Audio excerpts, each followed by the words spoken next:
Aussie.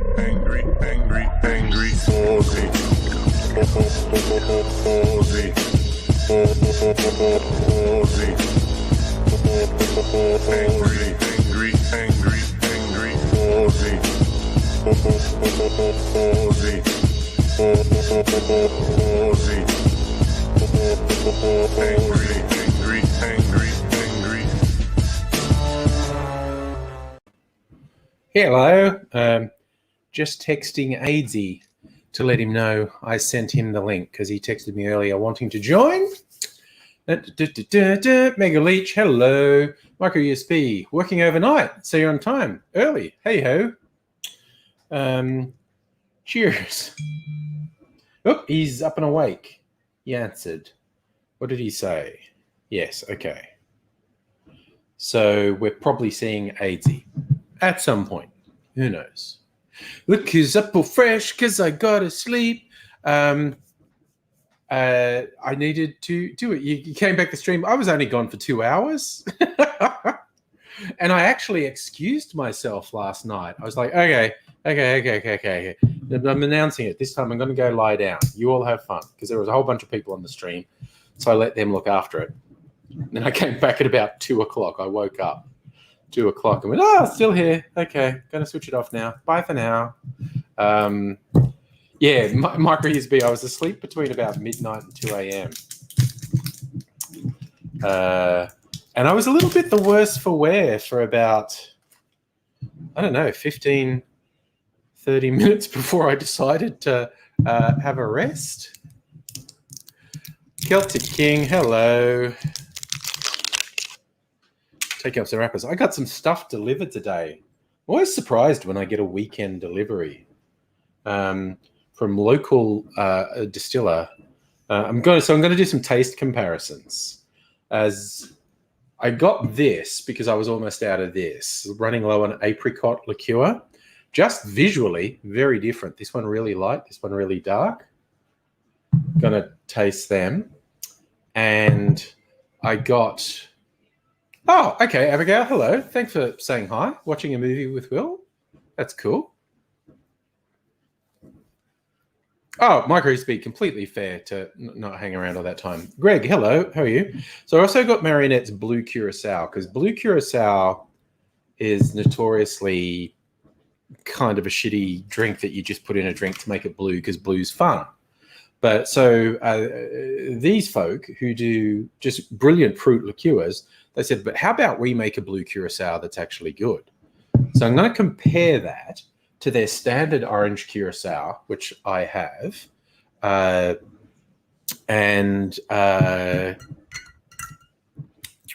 my cheap, I thought I'd picked up. This is creme de menthe, my Voc things. Abigail, Dawn of the Dead, is it the Romero version or the Snyder version?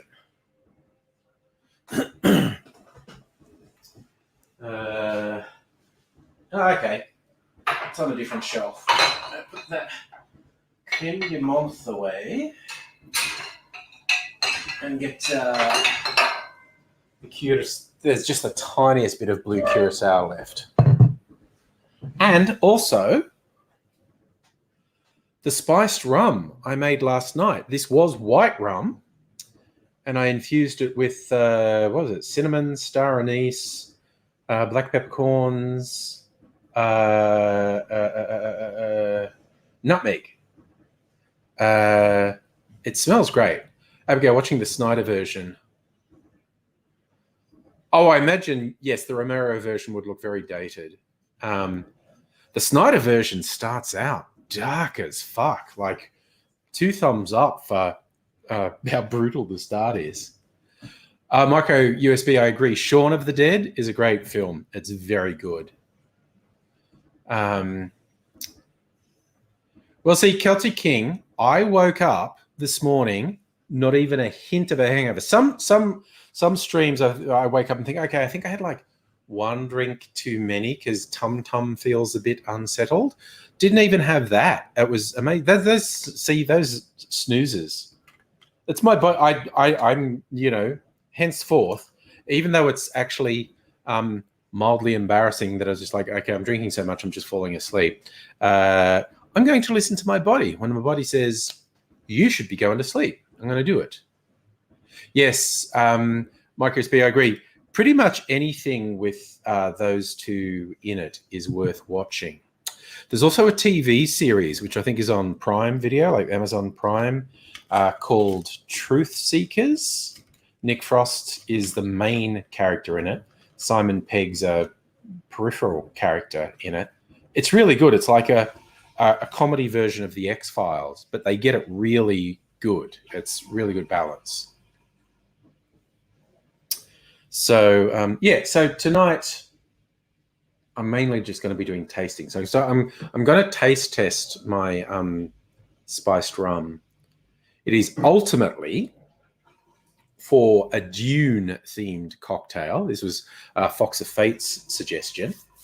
Call it the Spice Must Flow. So it's going to be spiced rum and blue curacao and probably some of my blue absinthe too. I'll probably use like margarita as a template, but doing the spiced rum instead of tequila. Oh, wow. Yeah, Robert and Greg, Spaced was their first major bit of work together, wasn't it? And that's like, God, that must be like 20 years old. Spaced, okay, I have to look it up. Spaced is a really old show.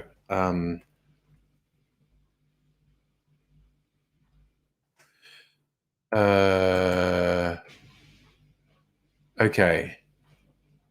When did it run from? It's a 20-year-old show. 1999. Fucking hell, time flies. I was just thinking today with the passage of time, I don't have any illusions about my age. I don't think I'm 30.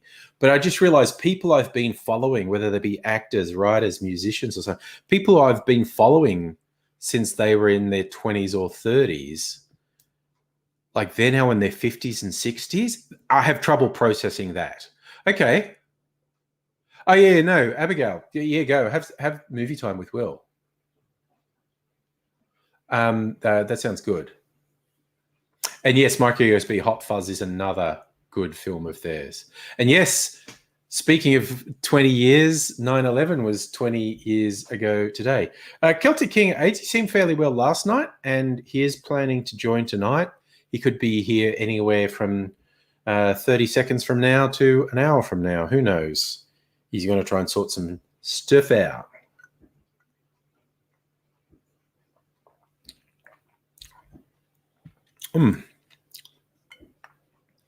That's interesting. One of my clarified cocktails. Oh yeah, micro. Yeah. I was half tempted to do a really bad taste 9/11 joke in the theme for this. I didn't. I just thought I wouldn't do it all. Like I say, it's bad turn of phrase, but done to death. And the almost religious overtones some people put on it is truly disturbing. It was a terrible thing. But yeah, I don't really need people to be elevating it to some, as I said, religious sort of thing. Marcus, we can do it next year. Is that the South Park rule? You'll wait 21 years? Because they said that about something. Right, yeah, it was South Park. Yeah.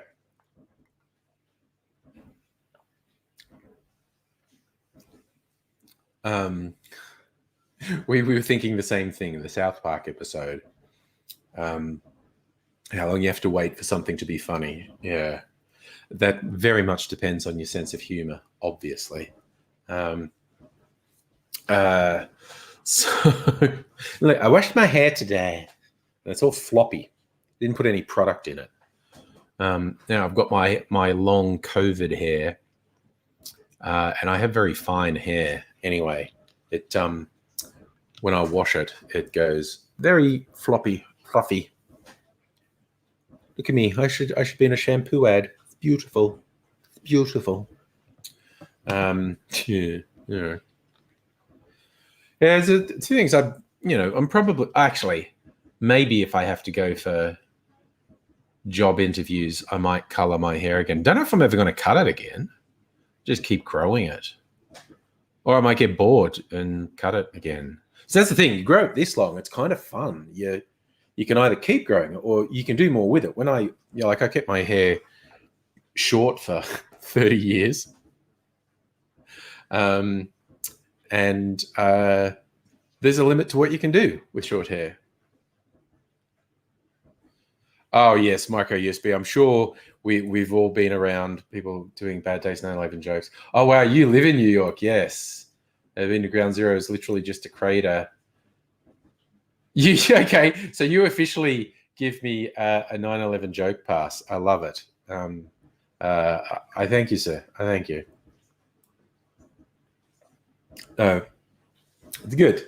But, yeah, I mean, not something that I, oh my God. Okay. Trigger warning. Okay, so this is something that I got with one of my drink orders from Unico Zillow. When life gives you grapes, they mean make wine. I'm always like, it's sitting there and there's something over it. And I'm always just seeing when life gives you rapes. And I'm like, no, this is constantly troubling me. I think I'm going to throw it out because it constantly bloody throws me off. Megalich, sister-in-law's birthday. She hates that her birthday was overshadowed 20 years ago. At least she's not in America. Sabri, you followed to get the answer. I feel I can say with confidence I won't fall asleep tonight. That's Sabri's on Twitch for everyone watching on YouTube. Mind you, I would not have predicted ahead of time I would have fallen asleep last night. So what do I know? But I kind of did hit it a bit hard last night. Started off with the 2 nuclear porn star martinis and then just kept drinking. Yeah, so I kind of asked for a thing. But yeah, it came on pretty fast, like sometime around 11:30. I started getting very sleepy. So it's one of those. It's a Friday night thing. No martinis. Probably not. Maybe.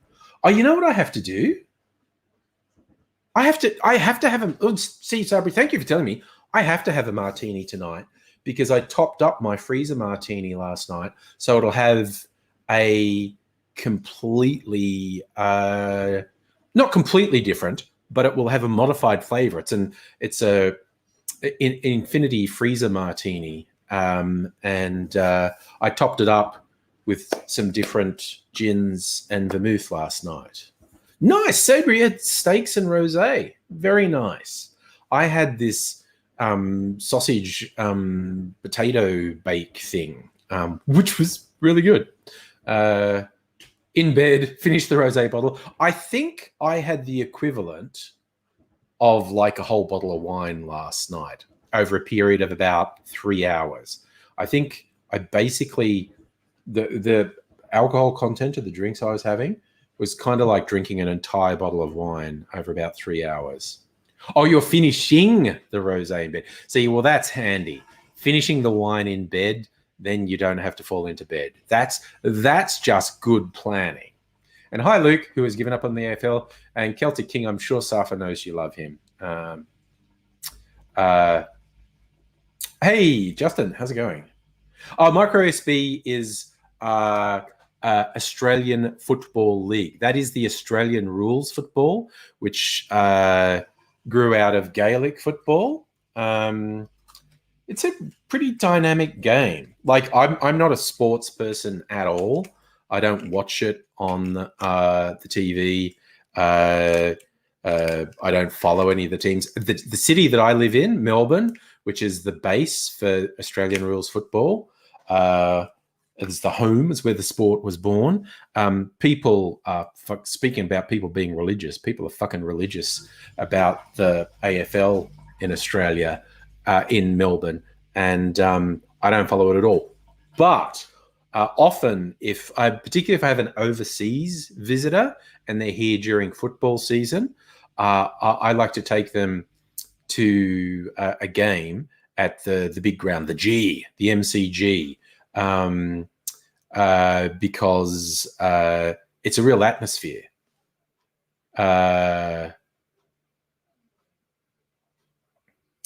Sabri, those are all active bottles with varying amounts in them.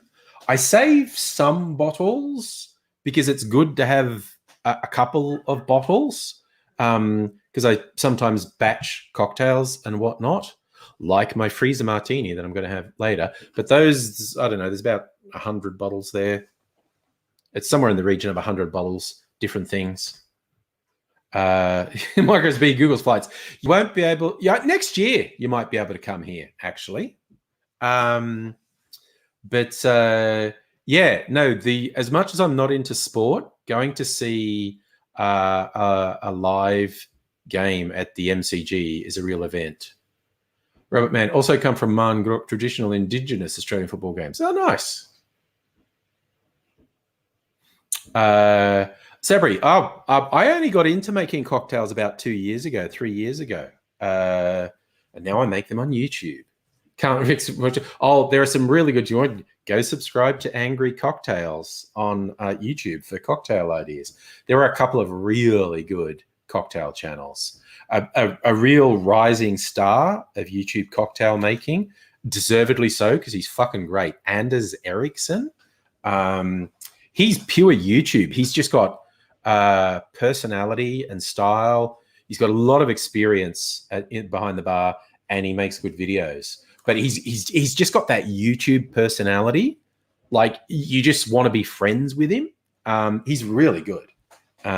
Seems like a really nice guy. Interact with him a bit on on YouTube comments, and also what's that thing called? Discord.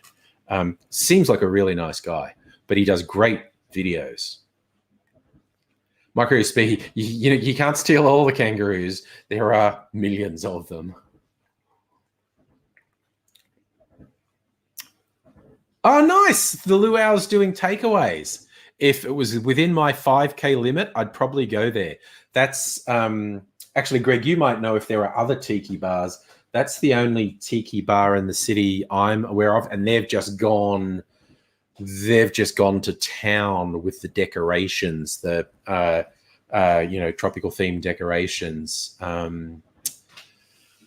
So yeah. Oh, good question, Sabri. My favorite meal combo, liquor and food. So my favorite cocktail is my current favorite is called a Woodson and Ford, and that's got rum, apple brandy or apple liqueur, sweet vermouth, and Benedictine, and it's fucking great. I love it. Marguerite's been my weakness is big boobs and emus. Now, if an emu with big boobs came, it would be all over. So I would pair that, given that's like dark spirits and whatnot, and a little bit sweet. I would pair that with, almost anything, like pizza, pasta, Mexican. Yeah, there's a Mexican place near here that is actually run by Mexican people, which is quite rare in Melbourne. Very good. I like their food with one of these.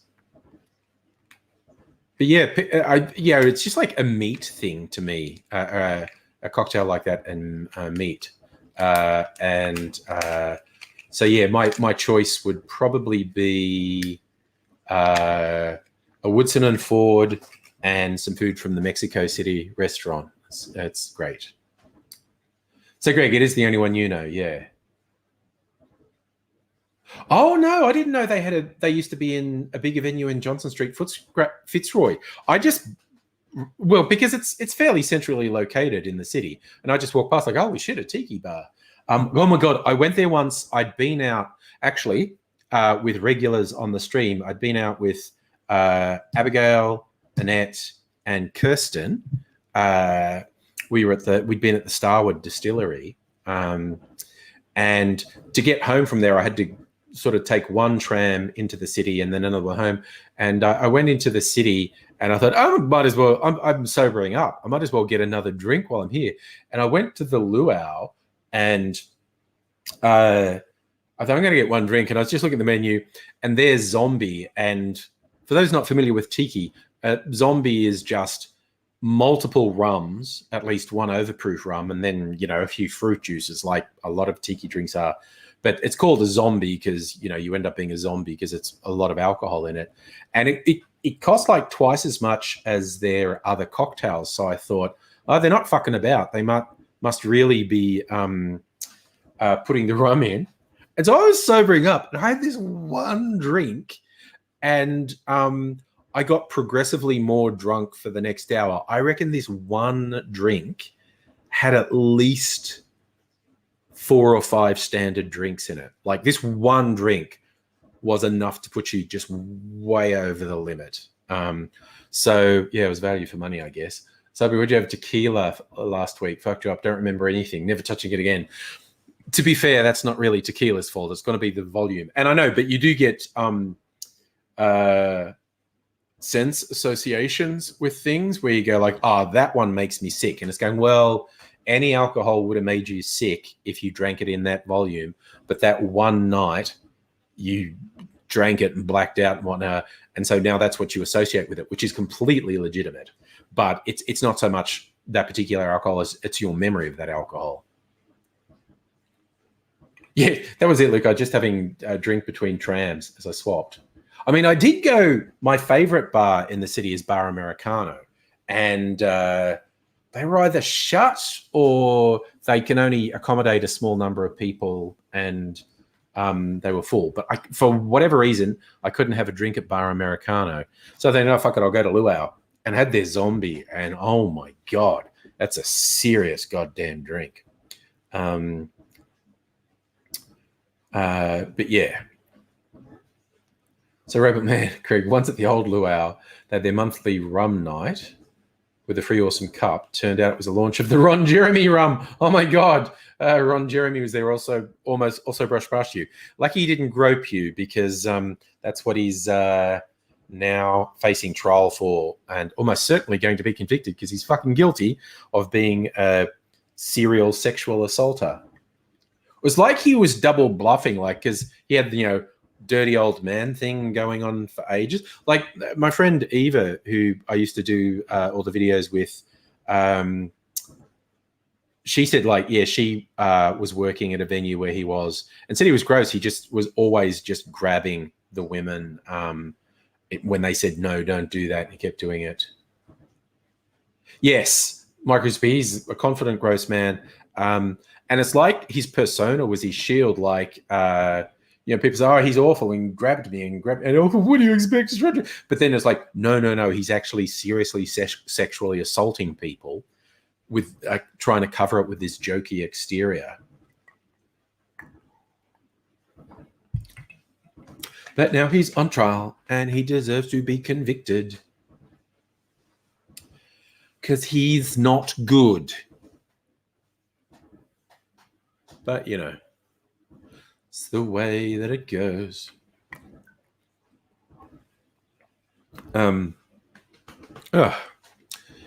Yes. No, man, I don't know how many of my favorite bars aren't going to survive COVID. And I've got to be I know a couple are gone forever. A couple places I really liked are gone forever. I don't know how many more will because it's fucking tough.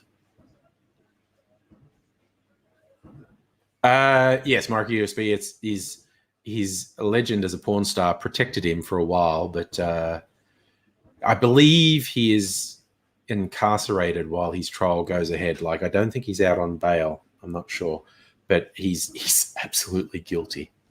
And yeah, because God, he's really old now. And I'll look it up.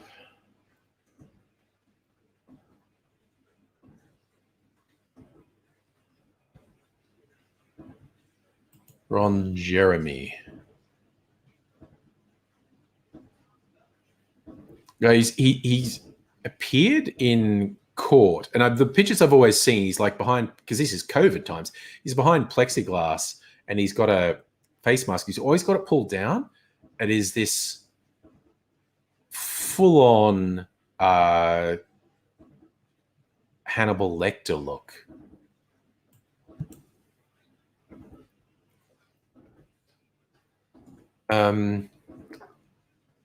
Okay, so he's 68. They're saying he's made over 1,700 pornos. Wow. That's keeping busy. And that was over about a 30-year period. So if he made them over 30 years, 1,700, man, that is a lot in a year. That's like 3 a week. Jesus. Luke, where was the Newcastle region of Victoria? Was it Geelong? I don't know. Not keeping that close an eye. I think they mentioned Lorne, which is out past Geelong. And what was the other one? Dalesford. And those are almost certainly from rich pricks who have holiday homes there. And Dalesford's a very bad place to get COVID because it's full of fucking hippie anti-vaxxers. You've got the COVID. Okay, now hold this crystal and yes, light the candle under that salt lamp and you'll soon be fine. Can you tell I don't have patience for that bullshit? All right, I'm going to have some water. Just going to have a little drink of water. Cleanse my palate.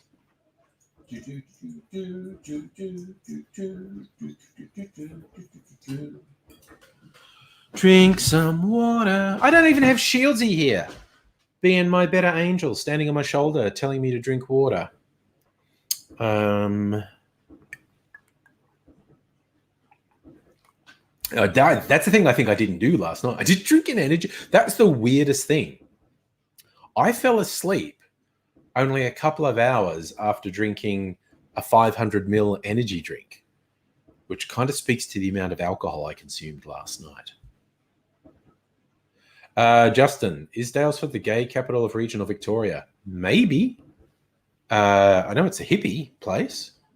Thanks, Chris, for backing me up on the drinking water thing. I do like icy cold water. So I imagine the people in Daylesford and Lorne are really fucking pissed off. So all the regional people are now going to be really fucking narky to anyone they don't recognize. Show me your driver's license, cunt. And if you're from Melbourne, they're going to beat you up. Rightly so. Fucking Melbourne people, honestly. All right. Got my skull shot glasses out. These ones I'm just going to drink on ice rather than drinking neat because they're liqueurs and nothing. Luke, Daylesford might be in the general direction of Ballarat. My geography is really bad. Oh, Micro USB. San Francisco is the gay capital. Oxford Street in Sydney is like the gay centre of Australia. I wouldn't be surprised if Daylesford is very pro-gay for a regional area. I think a lot of the bed and breakfast, it's a place that has a lot of bed and breakfasts. And I think a lot of bed and breakfasts advertised that they're gay friendly. Was it jealous? Yeah, but you're jealous that cunt's not viewed as a horrible word over there. So you're my favorite. See, okay, this is a weird thing. And I guess this is arguably a form of sexism, but it's not commonly used to insult women. It's usually used to insult men.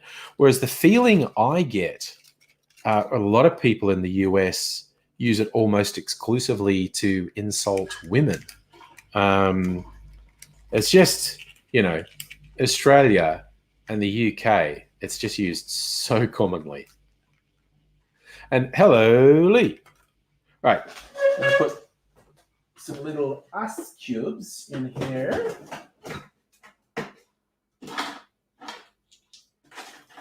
3 little ice cubes for my 3 little shot glasses. Come on, get back in there. Bloody cornetto's getting out of control in the freezer. Right, you bloody world. Right. So this is cheap blue Curacao. And it's fucking, because it's so sugary, the sugar gets in the thread of the thing. It's like blue sugar in there. Makes it very hard to get the lid off. So just going to pour a little bit of that. Ooh, it's a little bit thick. Man, it is a deeply unnatural blue color. And this is my upmarket blue Curacao.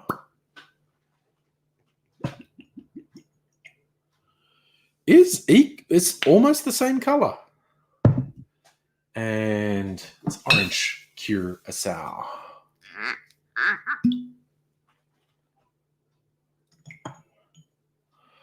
Justin, the ACT's had a gay Premier Chief Minister, first gay head of government in the country. Nice. Yes, micro USB. It is used in the place of arsehole. So yes. All right. You see the 2 blue Curaçaos are almost exactly the same color. Now it's supposed to be an orange flavor. It probably smells a bit like oranges. This one smells more like alcohol. Is it a higher alcohol content?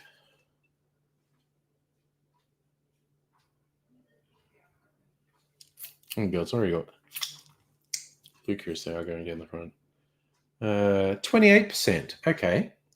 So not super high. This is probably 20%. Yeah, so it is higher alcohol, but it's not super high. And the orange Curacao is what? 32%, so slightly higher. Again. Yep, so all right. Taste test time. All right, micro USB, back to work. Enjoy that. I'll be around for a little while. Not all night, but, you know, a little while.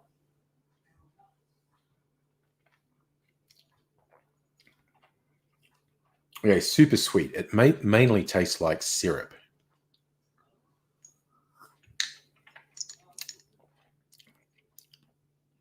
Yeah, that's very sweet. And that's what it's just used to sweeten drinks. Cheap blue Curacao. Now to cleanse my palate with some more water.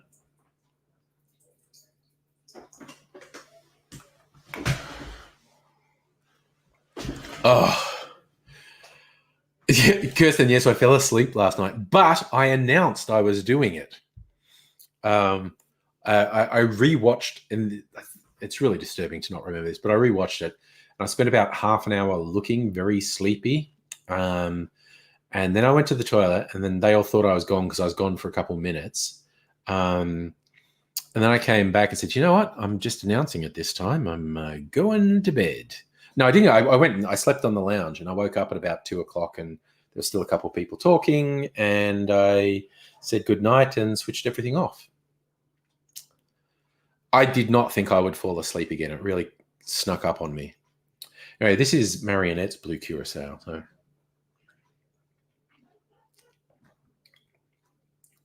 Okay, much less sickly sweet. Much less sickly sweet.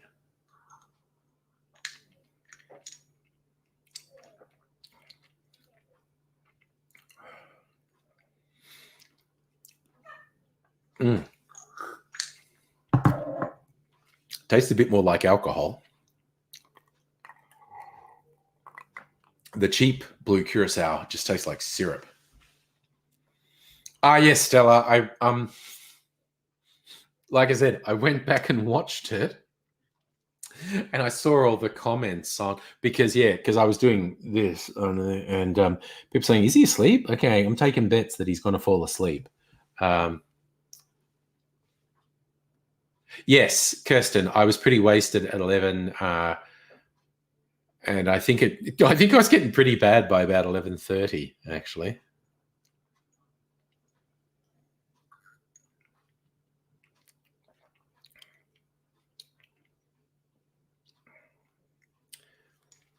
This, yeah, okay. The orange Curacao probably tastes a bit more like orange to me. Although it's not so much orange juice as orange oil, it always reminds me of.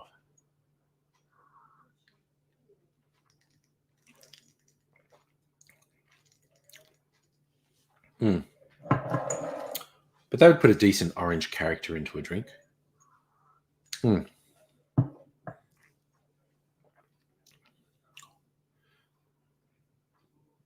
Ah, yes, Lee, we remember that JFK's space speech. Yes, Greg, I don't think I was drinking enough water last night. Tell me, Andrew, been watching Australian news. Funny how your news has more info going on in the USA than US news does. Yeah, our media is different. Hi, Sue, says Andrew, but he's actually Sue. I do every second Saturday usually because I have a date night every second Saturday. But just because circumstances, I had date night the last 3 Saturdays in a row. So I wasn't here the last 3 Saturdays in a row. But I'm here tonight, where I'll be more responsible than I was last night. Maybe not a lot more responsible, but more responsible. I'm just amazed I wasn't sick when I woke up. To get that friggin' wasted and just wake up like, oh, I'm awake. I got like 7 hours sleep. Oh, I need to look at my sleep record because I'm attached to my sleep apnea machine when I sleep. 99. Oh, I had a bad mask seal. Wow. What the fuck happened on... Man, I did something wrong with my mask seal on Thursday night. Geez, I must not have checked Thursday nights. Wow, what the fuck did I do on Thursday night? All right. But I didn't have many of my events.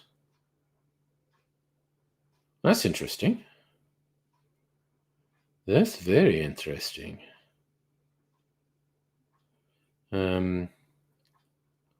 Thursday, 91. Yeah, geez. I had a bad night with my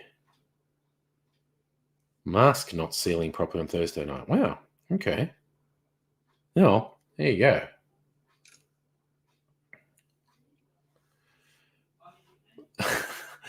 Look, I'm not going to have any. I almost had an energy drink before the start of the stream, but then I thought, nah, I'm just not going to be on the stream that long.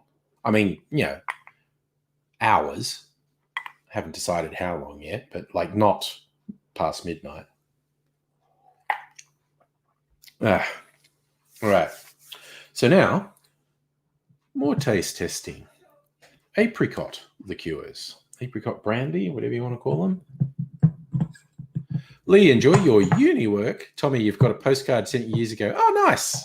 Nice. Always enjoyed that. Getting postcards from people and sending people postcards. It's always fun. Still got a bunch of those postcards if anyone wants one. Drop me a line. A couple little ice cubes.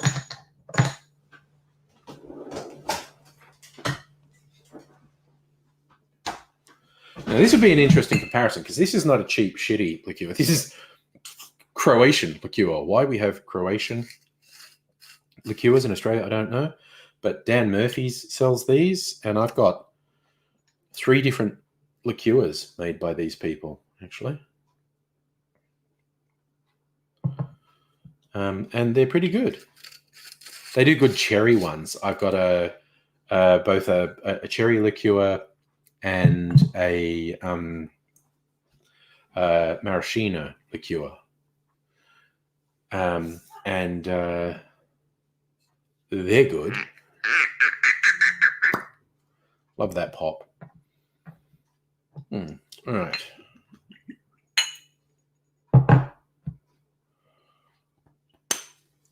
Oh, Luke. Oh, look. I'll send you, an angry and AIDSy postcard. You send me a address. Very different colors. All right. So this is the one I've had for ages.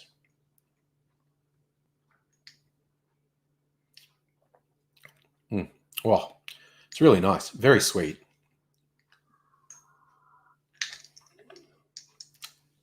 Which is, that's what liqueurs are. They're sweet. And a nice apricot flavor, actually.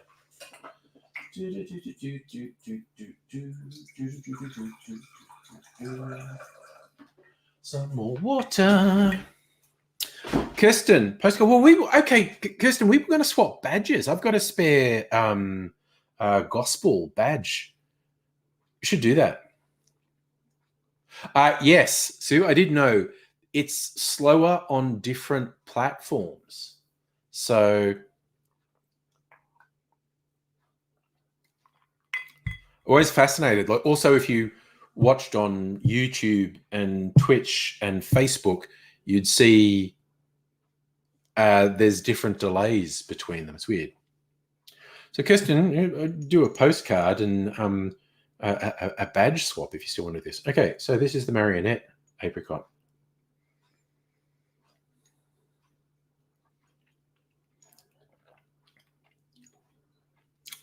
Okay, that's really interesting. It's less sweet, tastes way more like just an amazing apricot flavor in here.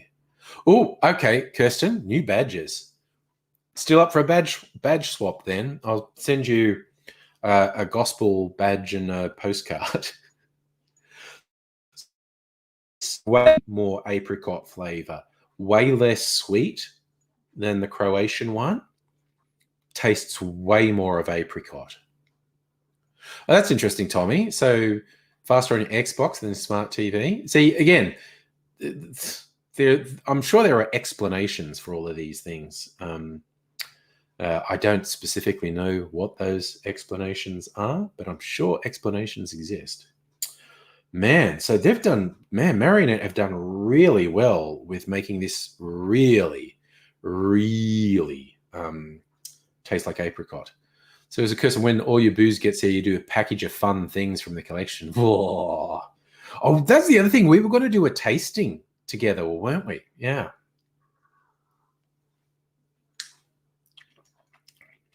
Man. Okay. Marionette have done an amazing job there of making that really taste like apricot.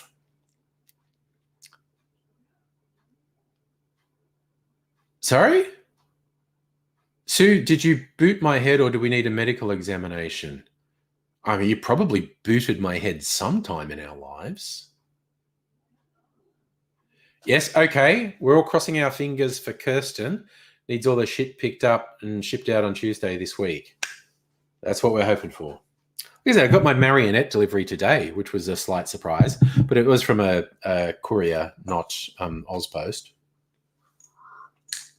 I got 2 other deliveries coming maybe next week. I'm not rushing anyone. Although the online bottle shop that I got the Smith & Cross rum from, other people who ordered already got it. So I'm not sure why I didn't. But, say la vie, I can wait. When I get that, I'm going to do, like this testing, I'm going to do an overproof rum shootout because that will give me, counting my rum agricole, 4 overproof rums. So I'm going to try them side by side.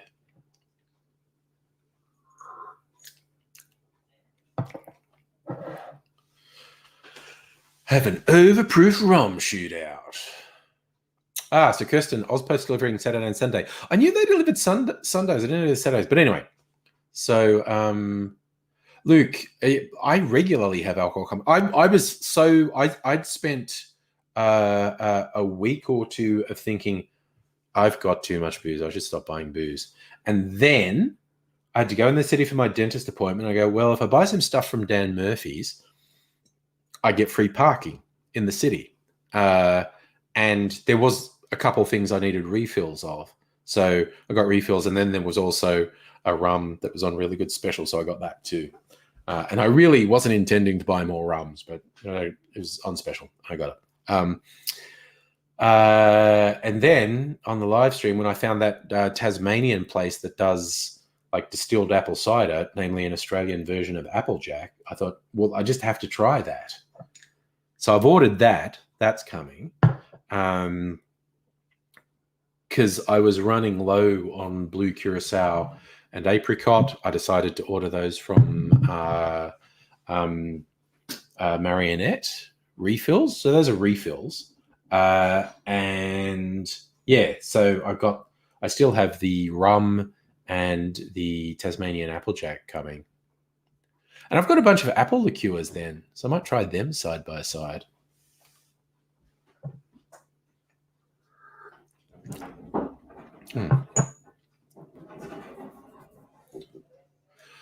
Oh, and as an FYI, taste testing, this apricot liqueur, because this is the one I used to use, which is almost out. This tastes so much like apricot. It's less sweet than that and just tastes amazingly like apricot. Like this is a little bit apricot and very sweet. This is less sweet, very apricot. So Marionette have done themselves a good job again. Yeah, I thought this is Mrs. Angry I'm talking to, by the way. It might like a little taste of it. Do you want ice or no? Just a little bit. All right. my classy shot glasses, my skull shot glasses, and my rocket ship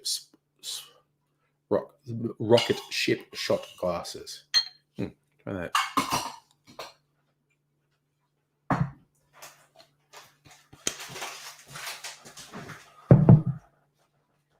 All right. Safi, Dan Murphy says small parking. Well, I was actually parking at one of the big centres in the city known as the QV building, the Queen Victoria building, that has a Dan Murphy's in it. And if you spend X amount at Dan Murphy's, you get 2 hours free parking. And so that made it very easy for me to go in to my dentist appointment in the city. And I guess it was actually technically against the rules, but, it's just where I was parking. Yeah, you're a fan? Yes. The fruit liqueurs from Marionette are absolutely amazing. So why do you have liver disease and I don't? Well, because I didn't really start drinking alcohol till about 10 years ago.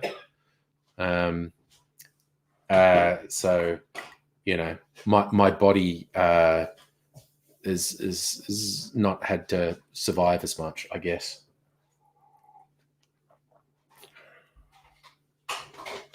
Luke, a streamer has a 5G mobile modem, streams shit when he uses 5G. Oh, that doesn't sound good.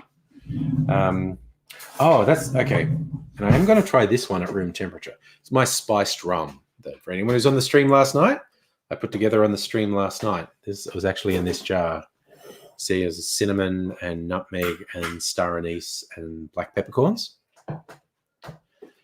And so that's after about 12 to 14 hours, 16 hours. I was going to leave it for a whole day, but I thought it's already getting a lot of color and it smells great. But then again, the Jimmy rum smells great. I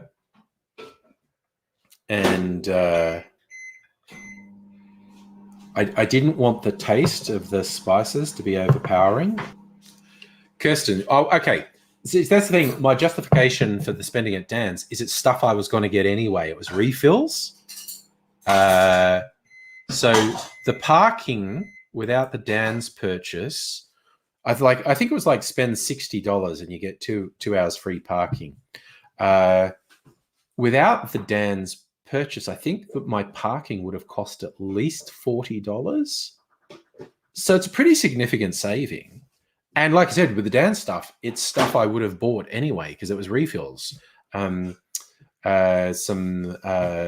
sweet vermouth and mezcal. And yeah, I got the rum because it was on special. Like $20 off. Can't resist a bargain. And So yeah, it made good sense because it's stuff I was going to get anyway. Same deal. I've got a follow-up appointment in a couple of weeks, and I'll probably be due for a refill of something, and I'll do the same thing. Park in QV, buy a bottle of something from Dan's, and get free parking. And yes, Safa, parking is a ripoff in the CBD. Be very expensive, and yeah, but this free parking thing was just perfect. So, this does smell fantastic. But then again, the Jimmy rum just smells pretty good, actually.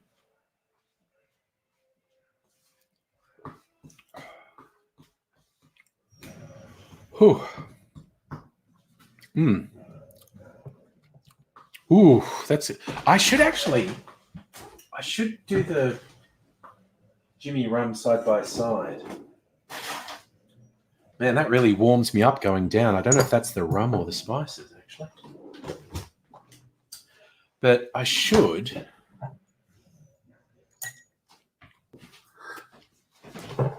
do the straight Jimmy rum side by side to get a clear comparison of what my spices have done to it. Just pour a little bit of that in there. I'm being very responsible with my tastings, only putting a little sippy sip in, not like doing full shots. Okay.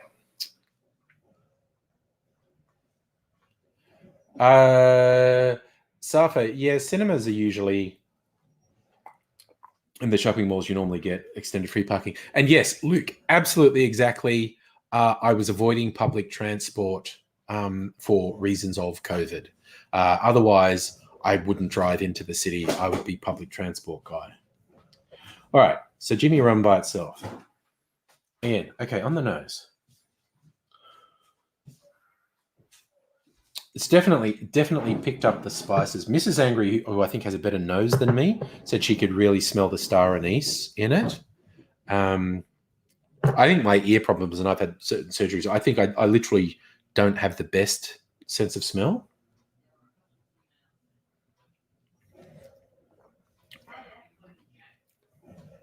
Oh, it's definitely changed the flavor. Tommy, glad still on YouTube. Thanks, man. Love live streams. Oh, yeah, it's more personal. It's got oh, that's nice. Your gut feeling, I'm not fake. Yeah, well, this is, I guess, is pretty much the real me. There is still an element of performance. I'll be honest about that. But I don't know, at the start of COVID, making the pre-recorded videos, I just couldn't get into the groove. I felt like all I was talking about was COVID and Trump, and it was getting repetitive. And I started doing these live streams for sanity and just stuck with it. So it's just like friends hanging out now. It's cool. Safa Sydney people at the beaches again. Man. It's just, I don't know. We've just got to hope vaccines work well enough to keep the death toll down and not completely overwhelm the medical system. All right, so spiced rum on ice.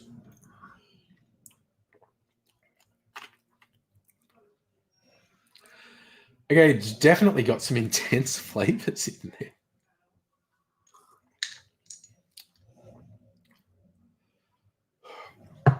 Okay, I really didn't want to leave it longer. Man, wow, man, all my taste buds are going, fuck me, man, what are you having? That's going to go well. Like, I'm going to make a daiquiri style drink with it. And it's going to go well in that. It's pretty intense on its own. Whew. And, all right, then the untainted rum.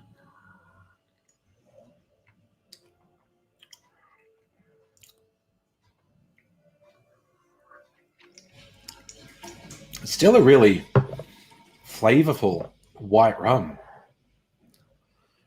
Like, some white rums have barely any more flavor than vodka. That's a really sort of grassy, earthy white rum. But man, okay, I definitely did not want to leave the spices in here any longer. It's picked up some pretty intense flavors. All right, well, I've got my own spiced rum.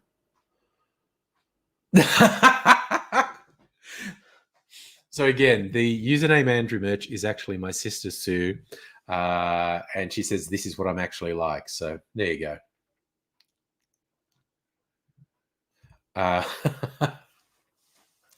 Okay, so I'm still being genuine. Yeah. All right, so that's all the tasting done. Well, I consider that a success. This is a good blue Curacao. This is excellent apricot liqueur. And this is a seriously spicy spiced rum. And yeah, I think that will go well in a cocktail. Slightly tempted to do it, but no, I'm not going to do that. What time is it? 9. Okay. Time for one more drink. I think I need to taste my freezer martini because I topped it up last night. So it will taste different. Hopefully it still tastes good. Me being a classy motherfucker, I'm going to get a martini glass. I mean, I could just drink it out of one of those shot glasses. But what are we, fucking savages? No. My fucking classy martini glass is what's coming up here. So, we go to the freezer. Get the freezer martini. All right, there we go. Ooh. I love it. It's just, there's too much alcohol in it for it to freeze, but it is slightly viscous because it's got water content, obviously. So it's like the water has partially frozen, so it pours, it's just slightly viscous. Tommy, yeah, so Mask Time, that was 15 years ago. Yeah, and Celtic King been around for quite a long time as well, yes. Yes, the username Andrew Merch is actually my real life sister. So, cheers.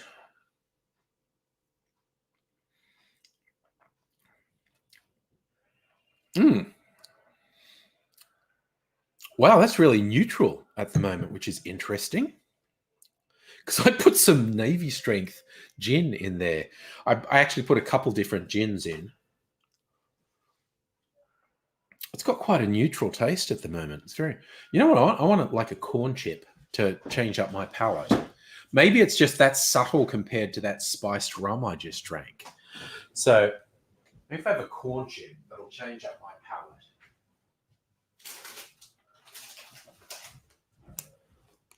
Whew.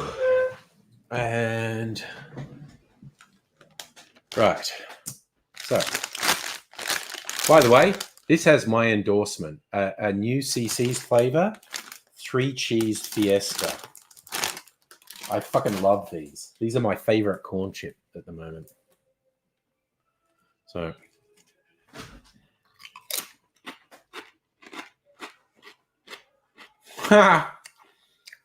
Tommy, COVID turned you into a monk who drinks. All the monks drink. I've got liqueurs invented by monks. Monks were major pissheads. Always making their mead and their wines and their herbal liqueurs. So you're definitely still a monk if you're drinking.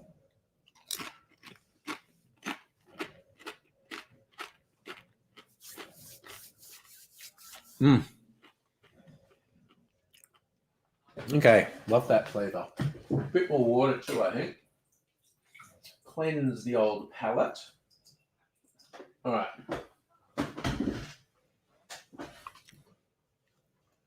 Ooh, Sue, you've got a fun idea. I like fun ideas. I'm all about the fun. Luke, you tried to ring the angry phone but hung up when I answered. That's fair. Oh, Kelsey King, you're loving the ASMR? Crinkling bags? Yeah, well. Oh, it's remarkable how nice water tastes. I like really cold water. So I'm glad I got that water dispenser on the fridge now. But then I have it on ice as well. Oh, I think it's also cleansing the palate with the corn chip stuff. So, all right, now to have another sip of the martini.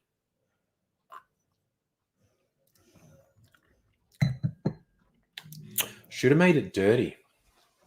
I've got a thing of olive brine specifically for that. Dirty Sue, do you like that? Dirty Sue. Just going to put a smidge. Even just that much, maybe. Wait, am I going to taste that? That was maybe...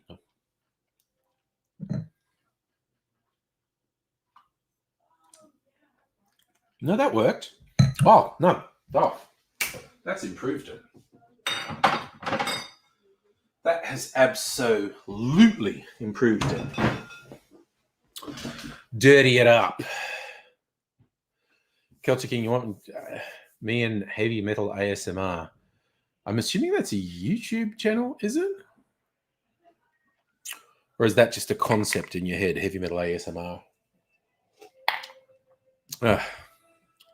Okay, yeah, I need to remember next time to dirty up my martini.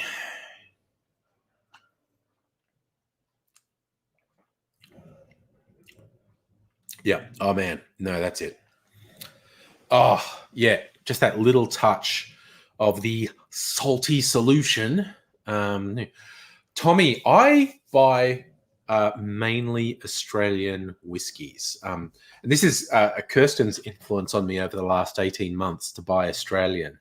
I've got like 6 or 7 Australian whiskies over there. I have Wild Turkey 101 bourbon, which is a great mixer bourbon. It's 100 proof, 101 proof, 50.5% alcohol by volume. Is a great mixer bourbon. Does really well in cocktails. Simple ones like an old-fashioned or a whiskey sour or something more complex. I also have an Irish whiskey over there, a Jameson's.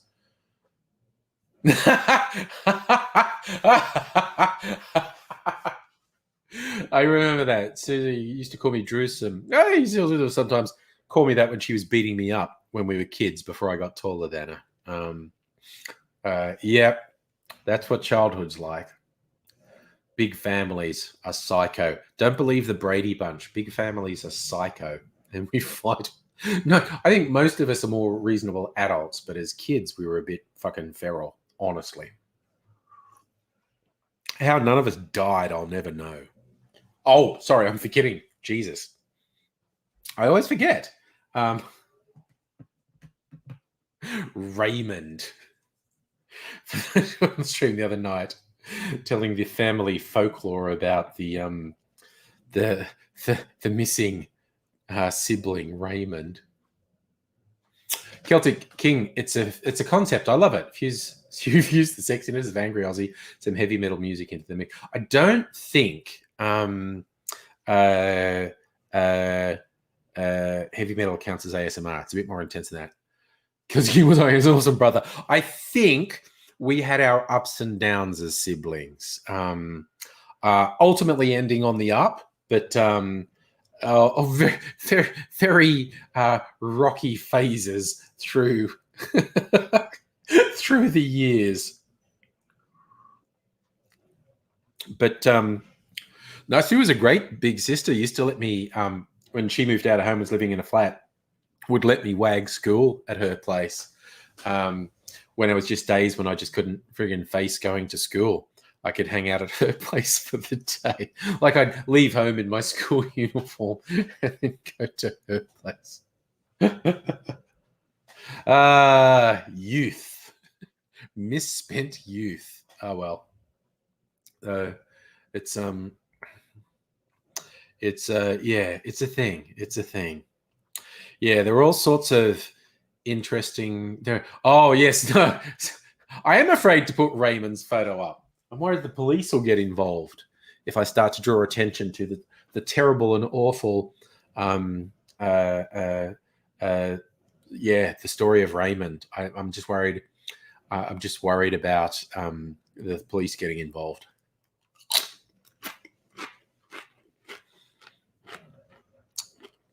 Once you start talking about your sibling who got buried in a well in the backyard, no, the police can take an interest.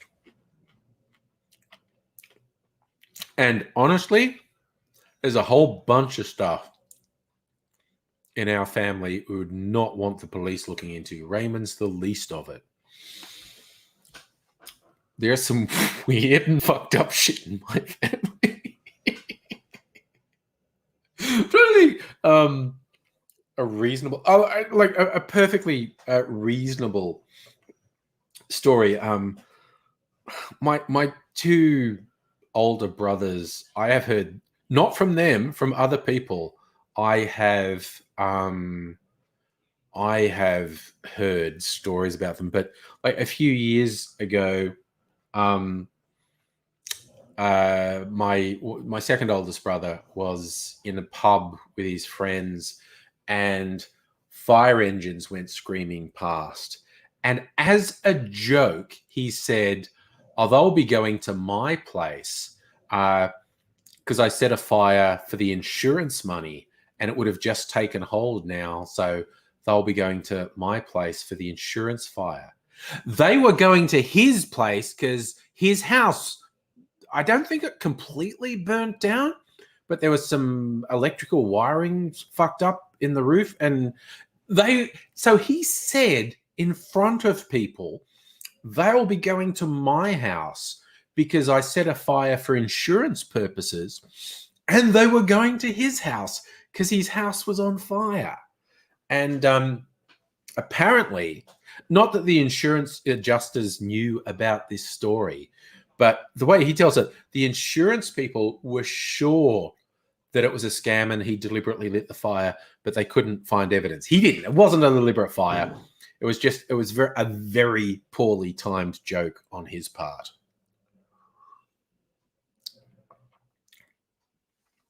That's one of the less outrageous stories about my family. Okay, I'm going to tell one more, again, from one of my older siblings. Got in trouble with his friends. I think they were like stealing cars and joyriding, right? Like, not great, but not the worst thing that teenagers do. So they get caught, and there's a court hearing, and my dad's there with him, and the judge is going like, "Okay, you don't have a record. I'm going to release you. Your father's a fine, upstanding member of the community." And my dad said, "No, you should send him to the equivalent of a youth prison, like a reform home. Teach him a lesson, like give him 6 months in a basically prison for children, and that'll teach him a lesson."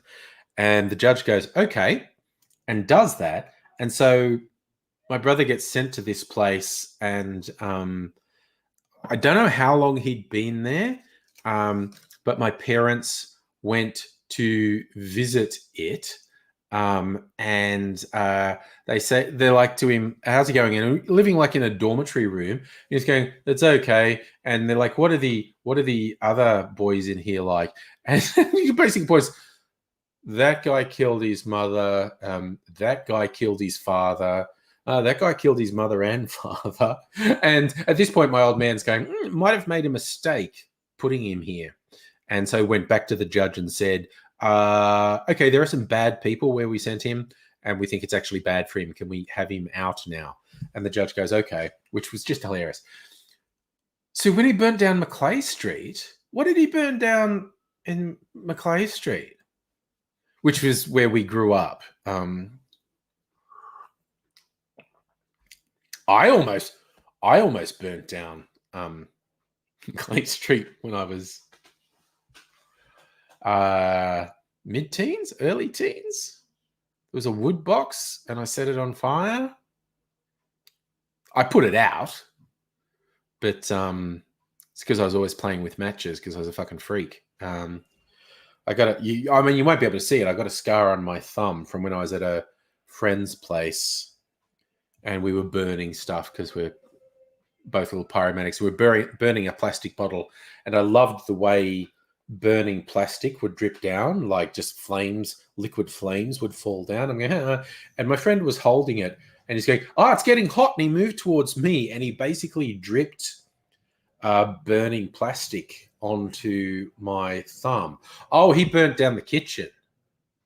I have a vague memory of there being a fire in the kitchen. I don't really remember any details.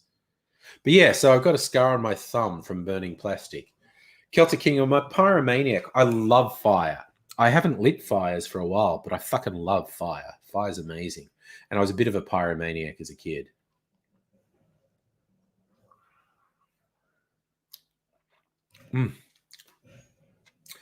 Oh, man, that fucking olive brine of the Dirty Sue, that was a fucking great purchase. Make dirty martinis, yeah. I'm really surprised how neutral the martini is at the moment, actually. So I'll have to put some serious thought into what gin I put in to top it up next. Celtic King, have I considered joining the fire service? Not anymore. I'm too fucking old now. But you raise a thing. There's a... It's not universal, but certainly I keep hearing stories about people who join the rural fire service, the country fire service, and then they go and light fires so they can be heroes and fight them. It's a bit weird.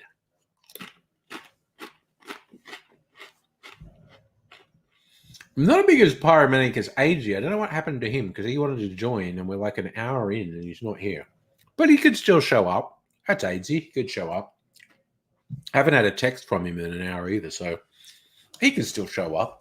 Anything could happen. Like AZ knows how to make things, mix chemicals to make them spontaneously combust. What is it? Condy's crystals and glycerin, I think.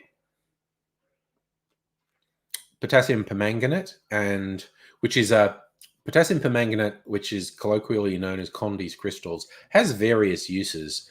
And it's a like purple powder. And I think it's glycerin he adds to it. Put it in a bowl and then sort of grind it in a bit so it really mixes.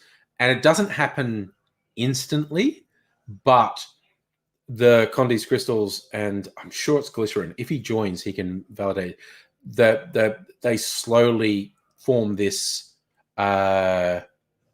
chemical reaction, which will then combust. AZ knows lots of ways to make things burn. Greg, he's probably eating a sandwich. Yes, he does love his sandwiches. Oh Christ, no, yeah, Luke, bleach and ammonia. That was an early internet thing, tricking people into mixing bleach and ammonia, which makes a fucking toxic bomb. Thank you, Alexander. A man who knows chemistry. Condy's crystals and glycerin will combust. There you go. Celtic, you should buy a scanner, turn up the fire scenes and film it. Could upload the video channel called Angry Fires. Dude, I think if I kept showing up at fires, people would ask questions. So I'm not supposed to advertise what? AZ knows dangerous things about fire? He does. He knows dangerous things about fire. That goes in with his black magic shit. For various ceremonies, being able to make fire. All right. You know what I want? I am going to have another drink, not a big one. Fuck me. I didn't see that there. God, I almost dropped my expensive fucking martini glass. I would have been sad. I want to have a cherry, a Luxardo cherry. So I think I will get my freezer Manhattan. Oh, you thought... Oh my God, this has actually got ice in it. You thought my freezer martini was my only freezer drink. No. I have a freezer Manhattan as well. which is whiskey and sweet vermouth. Oh my God, it's a slushy. Okay. I'm actually slightly surprised that it froze. That's cool. I'm having a Manhattan slushy. Fuck yeah. Manhattan slushy for the win. Celtic King, I don't think AIDS's ever been in legal trouble for starting fires, which is a minor fucking miracle, quite honestly.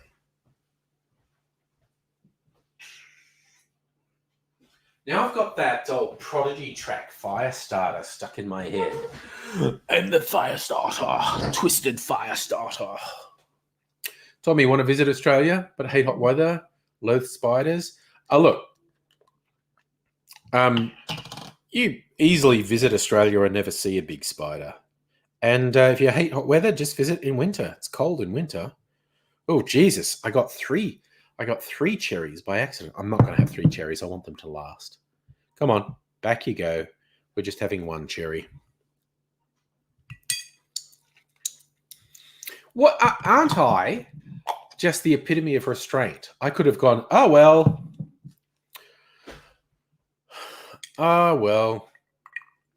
I got 3 cherries on my stick. I'll have to eat them all. But being the model of restraint I am, I put 2 back. So you've still only got vodka and orange. I'd get something delivered to you, but the rest of the family would frown at me.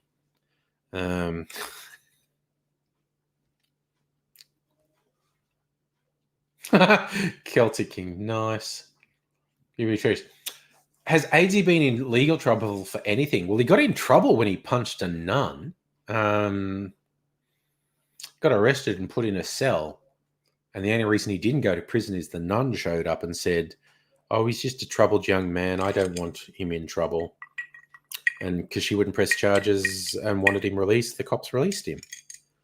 And that's about as far as I'll go, because for reals, punching a nun is the most innocent legal trouble AIDS's been in. There's other stuff that I'm just not. Why did he punch a nun?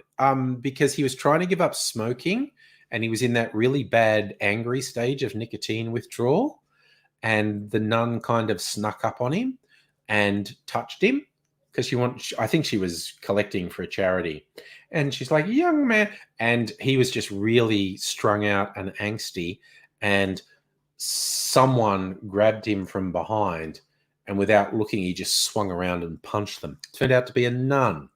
This happened in so I love that. Fuck them, they don't watch you. Oh, magic.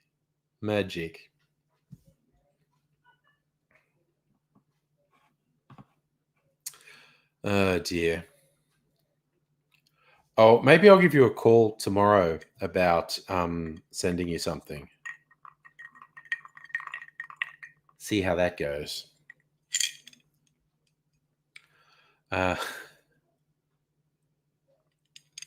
So yes, when I say AZ punched a nun, and that's about the least serious legal trouble he's ever been in.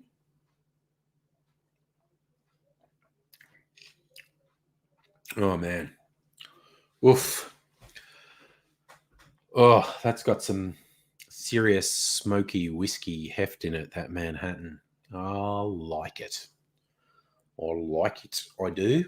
But that might be it for me drinking tonight, because I overdid it last night. I'll just drink some water and then go to bed at a reasonable hour, just like a functional member of society. Oh, wow. You got a quarantine hotel over the road and they're being very loud, Kirsten. I reckon that's hilarious. You're opposite a quarantine hotel. Nettie's opposite a quarantine hotel. What are the odds? You thought he might have punched a nun because he saw Sister Act 2. That could have been part of it as well. You're off, Celtic King. Thanks for bringing man. Tommy, any other stories that can be legally shared about AIDSy? I've never been in serious trouble, although I have both worked for and sort of sat down with people who were clearly mob connected. I had a job that I got through a friend This is probably the weirdest job I ever had. This was in my 20s. Working on the Miss Nude Australia quest, which is exactly as classy as it sounds, as being run out of a strip club in suburban Sydney. It was like in the St. George area. I forget exactly which suburb it was in. So it's like a suburban strip club. So, classy as fuck. And the guy who ran it, who was clearly mob connected, he kept a baseball bat in his office. And if he had to have a meeting with someone like a staff member or because this place had both male and female strippers by the way, on different nights of the week, there were male strippers and female strippers. And when he wasn't happy with the guy who was in charge of the male strippers, he was having him for a meeting, and he just told us all to fuck off out of the office for a while. And he put the baseball bat on his desk and said, "This fucker's coming in. I need to sort him out." He never hit the guy. He just had the baseball bat sitting there to send a message. And that didn't end well, actually. And it was back in the day. So I went and applied for the dole because I lost my job. And they said, like, did you quit or you're fired? So I was definitely fired. And it said, "Oh, you need something saying you're fired." I go, "If I give you your number, if I give you their number, can you call them? Because he will definitely tell you he fired me because he's really pissed off at everyone now because this whole Miss Nude Australia quest thing didn't work out and he lost a bunch of money and he fired everyone." And I said, "If I go there," and I said, "I need you to understand this guy is mob connected and does business meetings with a baseball bat on his desk. So I'm not going back there. But if you need verification that I got fired, this is his name and number, call him. And he will probably tell you in really colorful terms that I was in fact fired." And the person at the DSS is going, "Oh, okay, sounds interesting." So there was that guy. And there was another guy. And hi, Nug, by the way. Can I tell the difference between drinks? I've only been sipping drinks. I've been sipping little tastes. I mean, I had a decent whack of the martini, but again, oh my god, this is so different to everything else I was drinking. That's why I drink cocktails, because it's a whole taste experience. Okay, my other mob story. This was actually tied up with my accountant. Someone had told him they had a investment idea and it was this big. It was really complicated, but they needed some money up front. And my accountant had some dodgy clients and they knew even dodgier people. And we got this guy in for a meeting and I was in the meeting. He was clearly mobbed up, this guy. But he had access to money because he was a really significant drug dealer. So they told him about the proposal and the money and stuff. And the guy went, "Oh no, I've heard this one before. It's a scam. I'm not putting money in." And he goes, "Yeah, this happened a couple of years ago. A guy came up with this exact thing, and he got me and a couple of associates to put the money in, and he gave all these guarantees and whatnot that didn't mean anything. The money, got ripped off." And he tried to say it wasn't his fault, even though it was clearly afterwards we realized it was a scam straight away. And then he just paused for about 2 seconds and went, "Anyway, he's dead." It's like, oh, fucking hell. You're having a business meeting with this guy and it's just like he just really casually says the last person who ripped him off got concrete boots and thrown into Port Phillip Bay. And it's just like, oh my fucking God. I want to stay. Okay, preferably, I don't want to see him again, but I want to stay on his good side, definitely. And yes, Safa, very good rule, my friend. Very good rule. Don't ask for money from dodgy people because they'll fuck you up. Oh yes, Justin, we're ignoring the 20th anniversary as much as we can because it's just weird and creepy how some people turn it into a religious thing. I think What other criminals have I been associated? Not a criminal, but I had a friend way back in the day, like 30 years ago when I was living in Sydney. He worked in a bottle shop in King's Cross. Actually, he used to work at the stock exchange and he got kind of burnt out doing that. He'd made a bit of money and it was too stressful and he got out. And he was working nights in a bottle shop in King's Cross and he found that relaxing, which is like, it's clearly crazy town. Oh, nice, Kirsten, it's your brother's birthday. So that's all we're commemorating today. All we're commemorating is your brother's birthday. So this guy standing behind with a rifle, maybe. Capital Surf's 20th anniversary of a lad with a rag on his head dropped his passport on the ground before he flew a plane in the building. That could be it. That could be it. So anyway, yeah, so this friend of mine worked at a bottle shop in King's Cross. And I used to actually go visit. His girlfriend served drinks at a strip club across the road. So what we would often do, I'd go and hang out with him. He worked to midnight. The bottle shop closed at midnight. I think that was the licensing laws at the time. And of course, the fucking strip club stayed open all night. So then we would go over to the strip club and wait for his girlfriend to finish her shift. So that was always fun. But like one night he took me, like he there was no one in the shop. It was actually down some stairs. So we went up the stairs to the footpath, as the main drag of King's Cross. And he went, okay, don't make a big deal of it, but see the guy up there, I think there was a fruit shop. The guy in the suit talking the thing here. And yeah, go, he's the guy. He is the guy. He fucking runs King's Cross. He was the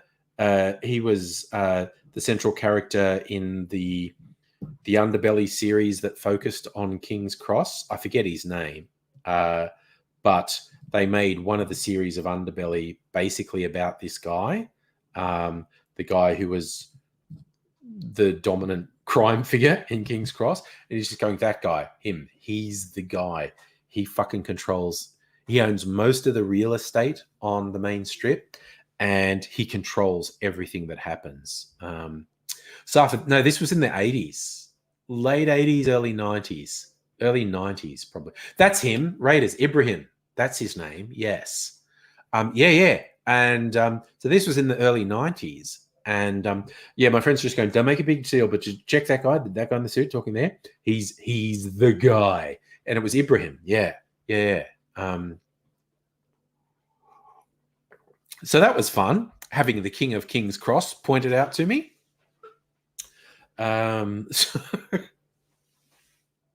Yeah. So not a criminal myself, but I've been in criminal adjacent settings a few times. Yes. So I was about to say, what's the most serious crime that I've committed? As if I'm going to say that on a fucking live stream. Never. I've never committed a crime. I've actually literally never been arrested. Never even been close, actually. I've had some interactions with cops, but I've never... Well, okay. Never done anything to get arrested. I have done things that lots of white people do that technically could get you arrested and even imprisoned. But I've never done anything full on. I've never committed violent crimes. I've never, done it like robberies or drug dealing or whatever. But I've certainly done stuff that technically could get me arrested, technically could get me imprisoned. But, nudge, nudge, the stuff that white people do and get away with. Justin, you watched a video in the news, New York. One story was about strippers entertaining teenagers and moral outrage from their parents. September 10th, 2001. What an innocent time that was. I remember watching, I think it was Rage, one of the music video programs. It was either late 2001, early 2002. Anyway, so I even forget who it was, but there was this little information card that came up before the clip and said this video was shot on September 20th, 2001. And I just thought, why are they specifying that?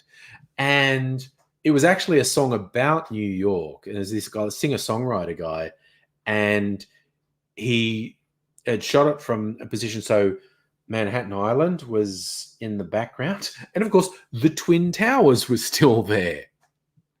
And it was like, oh, okay, so that's why you're specifying. And they'd actually shot this apparently on September 10th. Last day you could shoot a music video that had the Twin Towers in the background. Hey, Derry Steele's babies, watching Chopper Reed interviews. He's not that bad as long as you're not in the criminal world. I'm not sure that he did much to people that weren't criminals, actually. Because he was a standover man, and he mainly was standing over other people in the criminal world. Toby, you love Rage? The only music channel played no FX. Rage plays some fucking wicked stuff. The amount of times in my misspent youth that Rage was keeping me company for 6 to 8 hours because I couldn't sleep. Yeah, that happened a few times in my misspent youth.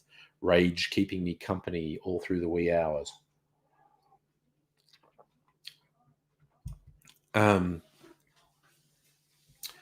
Yeah, I often hear it's not just Rage. Like Triple J on Saturday nights has about 6 hours of dance music and commercial free. And I know people around the world have seen, because you can get it on streams, and they go like, I'm sorry, you have a free radio station that just does dance music on Saturday nights for 6 hours with no ads? What the fuck? It's amazing. Tommy, did I get Fuse as well? I don't think so. Derry Steele's baby. Chopper always said he never targeted innocent people. He wasn't known for targeting civilians. He was like, he targeted other people in the criminal world. Mike USB, currently walking through your state's capital. Show me you've got the part. It didn't look so ghetto. We have occasionally had people from around the world come on and show us where they are, which has always been cool. If you ever want to do it, just let me know, because I'm bang up for it. Raiders said it before, used to drink at the same pub in Collingwood as Chopper, Lester Arms. He's very placid in his later years. He was, definitely. Although there was the funniest thing. There's the comedian who has the character Chopper. I've forgotten his real name. Heath Franklin. Heath Franklin has the character of Chopper that he's been doing for 20 years. And there was a period when Chopper was still alive. And he actually said in the media once, like, I feel like that bloke owes me money. And honestly, if I was Heath Franklin, that would have sent a chill up my spine. That would have freaked me right the fuck out. One of the kind of meanest criminals in Australia saying, he's making money off my name. I think he owes me. I would not have been happy. I would not have been happy to think for a second that Chopper thought I owed him. That would have been not good. But Chopper never did anything to him, and he's dead now. Oh, Marcus B, if you're in a good section uptown, you do. Seriously, man, anytime you're in the mood to do it, I'm up for it. Yeah, because we've had a few people in various parts of the world do that on the stream, and it's always good. Yes, that's what we'd call it, Safa, the Chopper tax. If you're going to make money from doing a joke version of Chopper, he's going to tax you a little bit. Oh, man, he was nowhere near as bad or as scary as the Razor gangs from the 1920s and 30s. Chow Hayes. There is a fucking fascinating book, if you like true crime shit at all. A book written by an Australian journalist about a standover man from the 20s and 30s, Chow Hayes. Chow was his nickname. It's just called Chow Hayes Gunman. Because the two biggest criminals in Australia at that point were women, because there was this weird thing that the law actually specified, like it was illegal for a man to run a brothel and whatnot, because it's like they never conceived of a woman doing it. So the two biggest crime kingpins were Meg and Tilly, and they were rivals, violent rivals. But they, for ages, got away with running brothels and shit because the law specifically said men couldn't do it. And hello, nobody. Nice, Raiders. You sent me a Twitter DM for the Bunnings Q ad. Nice. I'm looking forward to seeing that. Yes, and Kirsten, there isn't an Underbelly season of that. I never watched Underbelly. I heard a few people say the Underbelly about Meg and Tilly was disappointing. But the book, if you want quality, this book is called Chow Hayes Gunman. And because this journo, Chow Hayes was the only person who survived that thing. He died of old age, like in the 80s or 90s. He died of old age.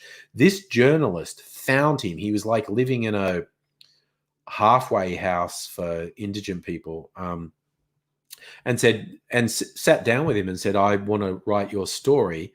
And Chow's like, okay. But he said, if I think at any stage that you're bullshitting me and trying to big note yourself, I'm going to stop. I'm just going to tell you this is bullshit and I'm not doing it.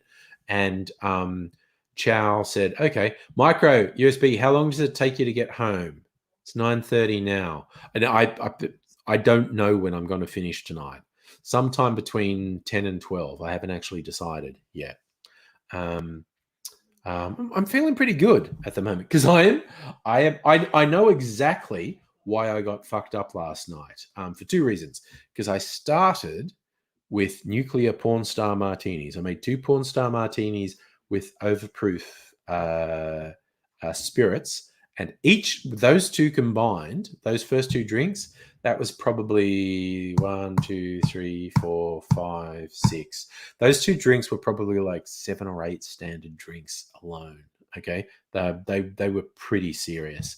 And then I was drinking some of my clarified drinks, and I was just pouring them without measuring them. And I had some of my batched daiquiri, and I didn't. When I don't measure what I'm drinking, that's when it gets out of control. If I'm making cocktails, I always know how much is in them, but these things sneak up on me. I'm just like, I'll just pour some of that in my glass, and I forget how much alcohol I'm drinking. Whereas tonight, I've been much more controlled. So yeah. So back to Chow Hayes Gunman, great book. Where Chow was just very honest about his life, and in modern terms, he works out he probably stole what in modern money would be tens of millions of dollars, and he just blew it. He was just living the high life. Like he would just steal shit, get money for it, and just blow it all on living his best life. Booze, drugs, and hookers, basically, and going out to expensive restaurants and handing out money. He would just blow it. He would just buy expensive clothes for his girlfriends, drugs and booze. And he even said, like, because he grew up in like Chippendale or Darlinghurst or somewhere inner Sydney, and he realized he blew so much money over about a 20-year period. Like he could have bought the whole street. Like he lived in these terrace houses. He's like, I could have bought the whole street that I lived on, and I just threw that money away. So in modern terms, he's basically saying he stole tens of millions of dollars and just blew it. And like he had it like just when you think shoplifting, you think of people sticking stuff under the coats. Him and his sidekicks would steal stuff from shops that, like, a single one of their sprees of stealing shit on a single day would be, in modern terms, at least tens of thousands of dollars worth of stuff stolen in a single day. Apparently, he loves stealing saddles and then selling them to jockeys, because saddles, proper racing saddles, are really fucking expensive. So he just found the shops that were selling the saddles, and he'd break into them and steal saddles and then sell them to jockeys. But yeah, so they were just stealing us. But where he really made his money is from other criminals. He would basically raid illegal gambling places and take their fucking money. And if you got in the way, they were called razor gangs because there was really serious punishments for carrying a weapon, like a gun or something. But if they carried a straight razor, he'd say, "Oh, it's not a weapon. It's just in case I want to shave." And they would fuck people up with these razors. Like, these were not nice people. These were not cool Robin Hood people. These were nasty, fucking psychopathic criminals. These were not great people, is what I'm saying. So they would steal money from other criminals. And him and his mate, what was his mate's name? Who actually died of like throat cancer or something, died in prison. It was hilarious. The biggest conviction that there ever was against Chow Hayes and his sidekick was on falsified evidence. Bent coppers falsified evidence against them. But the hilarious thing was, it was for a murder they actually did. Like, there was no admissible evidence that could have convicted them, but the cops convicted them on false evidence. And they were very angry and shouted at the cops about how bent they were and whatnot. But it was for a crime they actually did. So it was like, I don't know. But yeah, Chow Hayes was the only one who actually lived. Everyone else from that fucking crime era died young, either in a violent incident or like his sidekick got cancer and died quite young. Tommy, you had to get Stan a few years ago, watch the Wolf Creek series. Blew your friend's mind, new streaming channel. Blew my mind telling John Jarrett. Oh, John Jarrett used to do Play School. John Jarrett used to do kids television. John Jarrett is so chilling as the serial killer in Wolf Creek. It's amazing. Oh, yeah. Sorry, Greg, your grandpa grew up North Melbourne in the 1920s. Tell the story of the Switchblade gangs. Both Melbourne and Sydney in the 1920s and 1930s had freakishly violent criminals. Just like, we have nothing like them now. But the 1920s and 1930s in Australia, we had scary fucking criminals. And again, like we talked about Chopper saying how he only targeted other criminals. He didn't target civilians. The razor gangs, they did.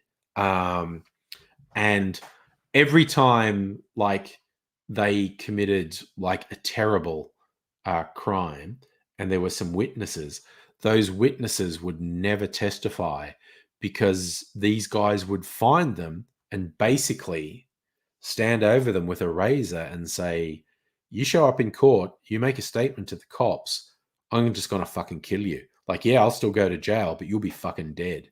And they meant it. They fucking meant it. So they went for years without ever getting imprisoned because no one would testify against them, which is why the cops, and they were bent cops. They weren't good cops bending the rules. These were bent cops who were taking money from criminals, but they didn't like Chow and his sidekicks. I mean, justifiably, and they faked evidence to convict them. So they weren't good cops. The cops who did this were not good. They were violent, abusive cops. But yeah, they were wild. Like, notoriously, Chow had a really bad beef with another criminal gang, and this other guy had staked out Chow's house, and he saw this guy come out who matched Chow's description, was the same sort of height and look, and was wearing an overcoat and a hat, so he couldn't see him clearly, but kind of looked like Chow and was the right height. And he shot and killed him. And that was actually Chow's nephew. Chow, by the way, was a really racist nickname he had. Chow was an insult for Chinese people in the early 20th century. And for whatever reason of his lineage, from a certain view, his features, his eyes had a slightly Asian cast to them. And so that's where he got the nickname Chow. So I'm just been saying this the whole time. And it's such an outdated slur. Probably no one knew it was a slur, but it was a slur. But anyway, so this other Crim killed his nephew, thinking it was him, and then disappeared. And like Chow made it clear he was going to kill this guy. He's going to fucking kill this guy. And this guy just ghosted for, I think it was a really long time, months or years. This guy just disappeared because he knew he was dead. And then I don't know, he thought enough time had passed, he could come back. Nobody, your meds are kicking in. Thanks for hanging out, man, and take care. And I hope you get some good sleep. So anyway, so this guy, for whatever reason, decides enough time's passed, he can safely show his face. And he's in some nightclub, like in Martin Place in the center of Sydney. And Chow and his sidekicks are in the same nightclub. And they see this guy. It's like a dance club. So this is 20s, 30s. There's a jazz band playing, everyone's dancing. A lot of people there. And Chow goes over to this guy and says, and he's at a table with some other people. And Chow says, you and me need to talk. And the guy says, oh, what do you want to say? He goes, no, not. This is personal. Let's go outside and talk about it. And the guy's like, I'm not going outside with you, because I go outside with you, you're going to kill me. He didn't say you're going to kill me, but he just said, I'm not going outside with you. And Chow's going, come on, just you and me outside. We don't need to involve anyone else. Come and have a talk with me, man to man. And this guy goes, he gets a bit cocky because there's all these witnesses, and you think this guy's not going to do anything with all these witnesses. And he gets a bit mouthy and says, anything you have to say to me, you can say here. And Chow goes, fair enough, and just pulls out a revolver in a packed nightclub and goes bang, bang, bang into this guy, point blank range. And the guy goes down and then he kicks over the table because the guy's like fallen off his chair onto the table, and puts the other three into his body on the ground. Bang, bang, bang. So he shoots this guy dead in a crowded nightclub and leaves, and everyone freaks out. Cops show up, and wouldn't you know it, there was not a single eyewitness, because basically everyone in the club shrewdly, A, because they knew it was Chow Hayes, B, because they went, anyone who will just put 6 rounds into someone in front of 100 witnesses will fuck me up if I testify.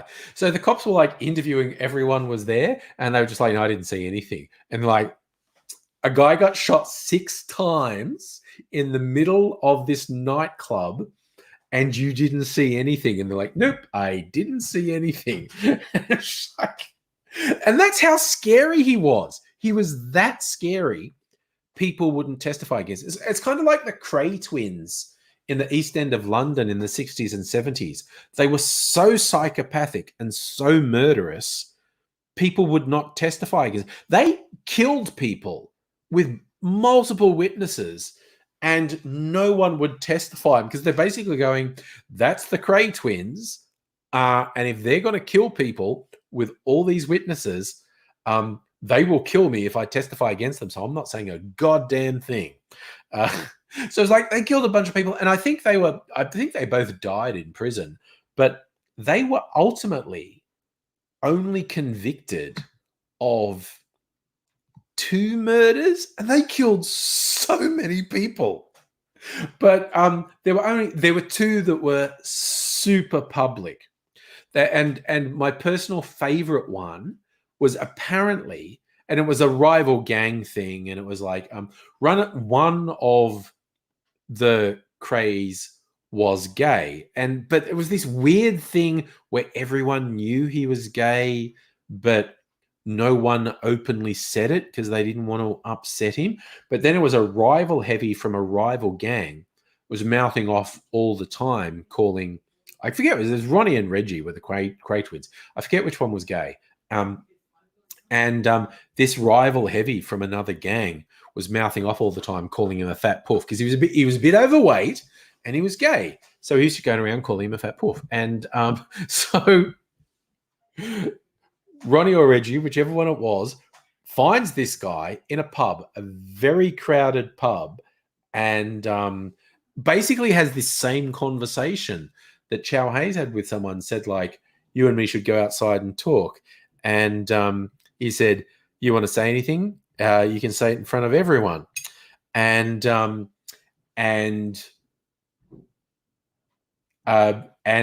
let's just say it was Ronnie. I forget which one it was. But he says, we need to talk. And this guy's last words were something along the lines like, you're not going to do anything, you fat poof. You haven't got the bottle. And as a trick, and because this guy said in front of everyone, you haven't got the guts to do anything to me, in front of everyone, he pulls out a gun and just shoots the guy in the head in front of the whole pub. And apparently there was someone in that pub who was willing to testify that, yeah, no, he just shot that dude in the head. It's like, how's that for last words? You're not going to do anything. You haven't got the guts. She's like, oh, those are either great last words or terrible last words. And I've heard another one, and again, the similarity between the two, saying if you got something to say it in front of everyone. It's like, okay, bang. Oh, what a way to go out. Seriously. Challenging a psychopath to shoot you, so he does. We're like, oh. It's oh my God. And that's why I never challenge psychopaths to shoot me. If a psychopath says, have you got a problem? I go, no, sir, I don't. I really don't. Let's be pals. I don't want to upset you. Not that I've ever been in that situation, but yeah, it's just those stories crack me up. Like your last words, essentially challenging a psychopath to shoot you, and they just fucking do it. Tell me, there's a Brian Dennehy movie based true story. Oh yeah, the entire town killed the guy. Yeah, I know that one. Yeah, true story. This guy was bullying an entire town, and he was violent, and he was awful. I think he might have been a rapist as well, and he got shot dead. I think it was like on the town hall steps, like in the middle of this town. And there were no witnesses. Like he got shot dead in broad daylight in the busiest part of town. And there were no witnesses because, like, fuck that guy. And that's kind of the opposite. That's when the psychopath got shot. And when it was investigated, like I think even the feds got involved because the local police didn't give a shit. And the feds got involved and was like, okay, so this dude got shot dead in broad daylight in the middle of town, and there are no witnesses. It's like, yep. This guy was so hated. No one saw it. Alexander, you've been listening while plinking in the back garden. You love it. Good. It's priceless. Yeah. Weird stories. There are all these weird stories. I'm going to look that up. Yeah. Okay. Because Brian Dennehy, great actor for a start. I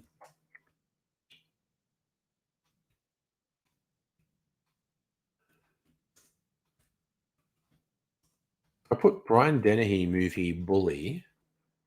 Yeah, it's literally called In Broad Daylight. It's a 30-year-old film, came out in 1991. The real guy's name was Ken McElroy. The town is Skidmore, Missouri. Population 200. So it's a small town, and this guy was a fucking psychopath who terrorized the whole town. And someone eventually snapped and shot the motherfucker. And no one saw nothing. The shit catches up with you eventually. whenever I hear Brian Dennehy, I think there's like an early season of The Simpsons. They're at the movies, and there's a Trivial Pursuit question comes up on, and it's like, who is this much loved actor? And it's a scrambled name. And Lisa goes, that's obviously Tom Hanks. It's so easy. And then it comes up and it's an Indian actor called Uttam Shank. And Apu goes, yes, he's India's answer to Brian Dennehy, Uttam Shank. So whenever I love Brian Dennehy, he's a fucking brilliant actor, did so much good work. But whenever I hear Brian Dennehy, all I think of is Uttam Shank, India's answer to Brian Dennehy. She's like, back when The Simpsons was funny. Tommy Randall, you think of Tommy Boy. What's my favorite Brian Dennehy? Like, he's done so much good stuff. Oh, Gorky Park. And this is like an 80s movie, I think, 80s or 90s, Gorky Park. It's a crime thing set in Russia. It's got Brian Dennehy, Lee Marvin is the bad guy. Lee Marvin's always the bad guy. William Hurt. It's fucking great. Sue, oh my God, you've breaking news. Freddie Mercury's gay.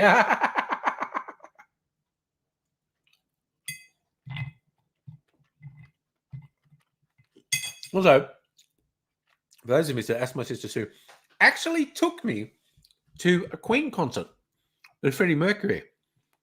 The one time they toured Australia at the Entertainment Centre in Sydney, because she'd bought 2 tickets to go with her boyfriend at the time, who for some reason then went, I'm not going to see Queen, it's too gay. So she said to me, because I was living in Bathurst at the time, because I was at uni, which is not that far from Sydney, she said I had to go. So I went with her. Fucking great concert. I mean, Queen, good concert. But yeah, so I actually got to see Queen with Freddie Mercury live, which was pretty incredible.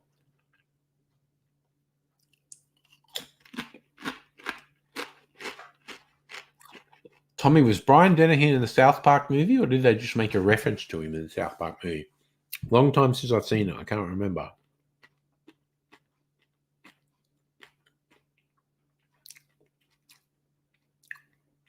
Yes. Oh, sorry. Yes. And so you did pay for the whole thing. That's the thing. You'd already paid for the tickets, and your boyfriend said he wasn't going to go. So you go, I'm not wasting them. So yeah, I went. Also, the Australian act who was the support act, Flotsam Jetsam. I ended up really liking them. And I have a bunch of their releases on vinyl. So for what year was that? That would have been... Sue might be able to correct me. It's somewhere around 87, 88, I think. Somewhere around there. Somewhere around 87, 88. Because I was at uni. And I was at uni between 85 and 88. Yeah, of course you dumped him. Man wouldn't go to a fucking Queen concert. He needed to be dumped. 86. It was 86. Okay. I thought you'd remember, actually. Yeah, okay. So it was 86.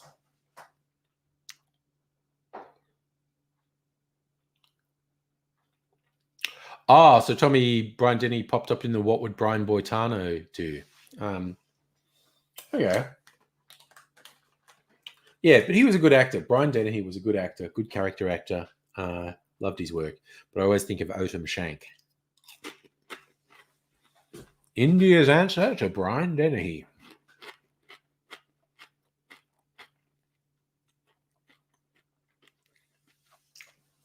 All right, so I have no idea what happened to Aidsy tonight, because he hasn't even texted me back to say I'm not going to be able to make it. So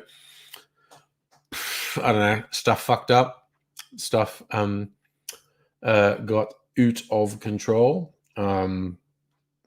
Let's go. Okay, I am actually, I just thought I'm going to excuse myself for a second, because I just need to check something. I'm wide awake. I'm not going to sleep. I'm not going to sleep.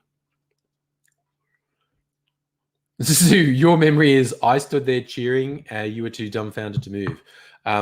My memory is Freddie Mercury's ability to work the crowd was absolutely astonishing.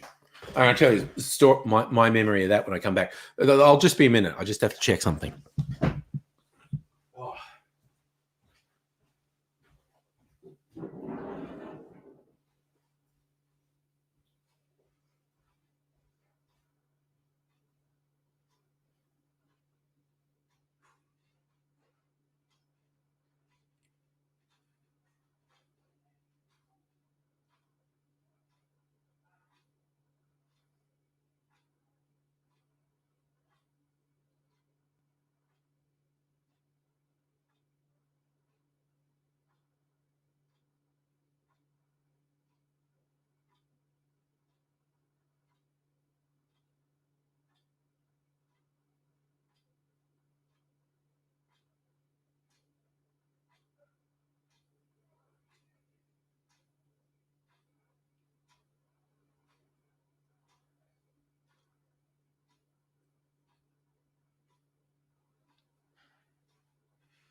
All right.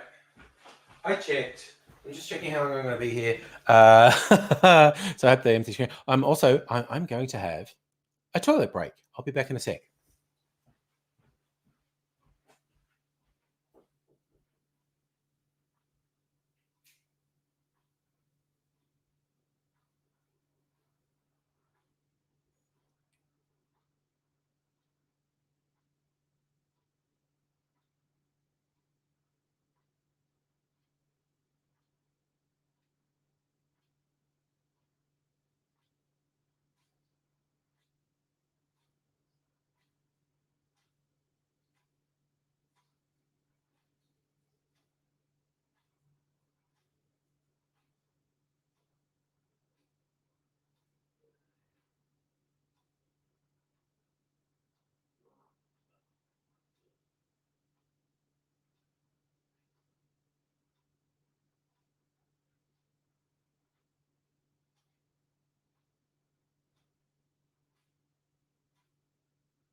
All right.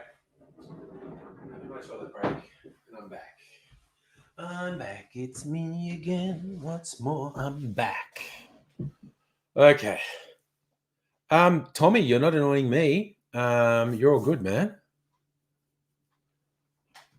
Oh no, Micro Spear, I'm back. I was just gone momentarily. Zoo, you were frozen, couldn't do a damn thing. Saw the man live in person. Should have rushed the stage. Something no, couldn't move. Okay, my one memory, like when you're at a rock concert and like the lead singer will do a call and response thing, and normally they like call out to the crowd like, let me hear you say ho. It was like ho, and normally they tell the crowd what to do. They're like, let me hear, and they have to tell the crowd. Though Freddie Mercury had such control of the crowd, and I found out this was a thing he did in lots of concerts where he did this Deo thing, but he did not tell the audience to join in. He just sits there just between songs, and he just goes Deo, and the whole audience goes Deo, and he goes Deo, Deo, and he just did this call, but he never told the audience to respond when he did it. It's just he had this command. When he did it, the audience was there and they went for it. That was what I remember. Freddie Mercury's control of the crowd. He was fucking astonishing. Ooh, Marcus B. Weezer, a good live. I've never seen Weezer live. I like a lot of their stuff from the early days.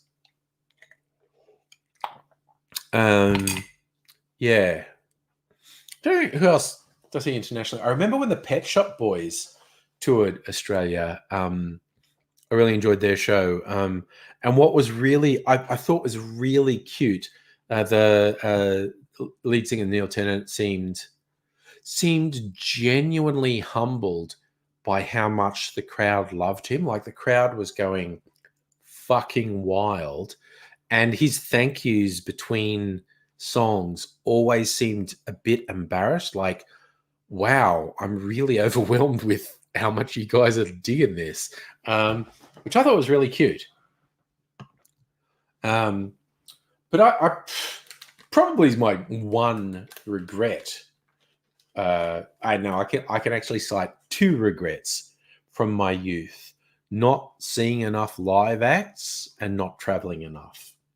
If I could go back in time, those are the two things I'd change.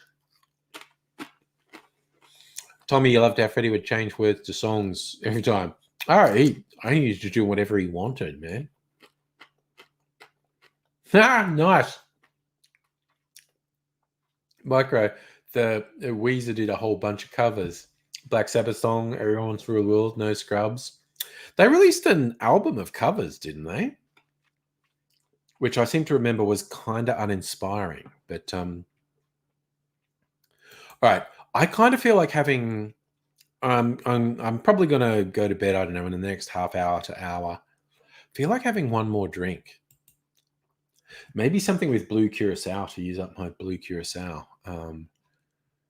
Cocktails and mixed drinks by Ingrid. This website has a whole thing of blue curacao cocktails. Okay. We have gunmetal blue is mezcal, blue curacao, lime juice, creme de pêche, cinnamon syrup. I don't have those things. A vacation martini, vodka, coconut, lime juice, pineapple juice, egg white. I want to do this one, and I'm going to do it with coconut rum. Fuck vodka. And if I like it, I might do it for my cocktail channel. So you got to make it with coconut rum, lime juice, and pineapple juice. And then you pour the blue curacao in that should sink to the bottom. Okay, because it looks cool. So I'm going to try and make this. Okay. All right, it's cool. I'm going to try and make this. 1/24 of a shot. For fuck's sake. How many mils does he think that is? 1.25 mils. Okay. I use a site called Difford's Guide a lot as good cocktail recipes. But the guy who runs it, Simon Difford, is more than a bit of a wanker, and puts these insanely stupid measurements on things. Mike Crispy, Weezer also did Africa, yes. Yeah, Mike Crispy, just for you, man. I'm here for another half hour to hour. But I'm going to make this drink because I want to see what it's like. So I got to get my shaker from over here. Ah, fucking dishwasher finished. I need something out of it. Oh, wait, no, there's this. I didn't put it in the dishwasher. Okay. Okay, before I completely forget, there's some stuff over here that you can't see that I just have to sort out. That goes in the food waste bin. I need a little bottle. This will do. This will do. It's another one of my clarified cocktails that, for whatever reason, did not clarify all that well. But it's mostly orange juice. This has a lot of... Look at that colour. That has a lot of orange juice in it. It has about 100 mils of orange juice in it. Doesn't look like it, does it? Might taste that on Sunday night stream. Right, you bloody well, right. All right, I might actually use this shaker and just rinse it. Rather than dirty another shaker, I'll just rinse up this. The joys of doing the stream from the kitchen. just clean things. All right. So I'm going to move that because I don't want that anymore. I'm going to work real hard on not dropping that because I don't want to break the glass because it's a nice glass. Fucking hell. Okay. I just slipped out of my hand at the last second. Blue Curacao coconut rum. There's my coconut rum. Pineapple juice. Okay, this one's been there too long. That's like going to be gross. I'm going to tip this down the sink. All right, tip that down the sink because I'm sure that's dodgy. Because I think that's been open in the fridge for weeks, which can't be good. Put the can in recycling because I'm a responsible motherfucker. Right. And I'll open a new can from my Costco stash. Sorry, what do we miss about fuckwit? Marcus B, don't usually have extra people unless it's Friday. Wondering if oh yeah, okay, no Marcus B. So that's what you meant by fuckwit, yeah. Well, Simon Difford's more a wanker than a fuckwit. Yeah, look, okay. Micro, you're super keen to join. I'm up for it. Anyone can join. That's the link if anyone wants to join and chat. Yeah, Marcus B, all the clarified cocktails, not all, most, look like urine samples just with varying degrees of hydration from the donor. That looks like a urine sample from a very well hydrated person. Tommy, what do people think of Paul Hogan? Most people like Paul Hogan here. Actually, I think you're right, Tommy. He'd be really funny in a Clint Eastwood movie. Lisa, you came in on fuck vodka. Just because disturbing image. That's just your brain. That's okay. That is completely okay. So what else is in this? So we're going, speaking of fuck vodka, I'm not using vodka. That's a shit cocktail. I need lime juice. Shit. I used up the last of my lime juice, I think. Oh, there's a tiny bit. Might bolster it with some lemon juice. All right. I'm willing to improvise. So, coconut rum, lime juice, pineapple juice. I'm going to use an egg white. Going to use Wonderphone. Where's my Wonderphone? There's my Wonderphone. And blue curacao. Okay. All right. All right. Micro USB, there you are. How are you doing, man? I'm okay. Oh. So I'm about to step outside. So if it gets really annoying or loud, let me know immediately, please. Oh yeah, I absolutely will. Okay, cool. Love the cat in your icon too, by the way. So. Oh, thank you. Yeah, that's my cat. I've had her for like 10 or 11 years now. Okay, cool. Yeah. Yeah, she is pretty cool. You could say she's a pretty cool cat. A cool cat. Oh, where's my jigger gone? I thought I had a jigger here for measuring. Sorry, I need to measure for this drink. I got to get it right. My jigger's all the way over here. Fair enough. Right. I like your table or shelf full of different spirits. Yeah, my drink carts, they're actually on wheels. I can move them around. That's even better. Yeah. I'd like to have a proper bar, but I don't really have the space for it in this house. But. With it on the wheels, if you drank too much and you can't go to it and you want more, you'd be like, hey, push that to me. Just bring the liquor to me and I'll make a drink. Yeah. And where it's come in handy is if my offspring having like a party or having friends over and I don't want to supervise my alcohol, I can just wheel it into another room where they can't see it. Oh, there you go. Yeah. I thought you were about to go in the opposite direction and say, like, so when they come over, them and their friends can have fun. And I was like, wow, you're such a cool father. Oh, I do. I will make drinks for his friends if they come over, because I can keep an eye on what they're drinking and that sort of thing. So they do. His friends do think it's kind of cool if they can come over. I'll make them drinks, but yeah, you know, his friends are a pretty good bunch actually, and in fact, I've got two offspring, son and a daughter. My son's the more social one.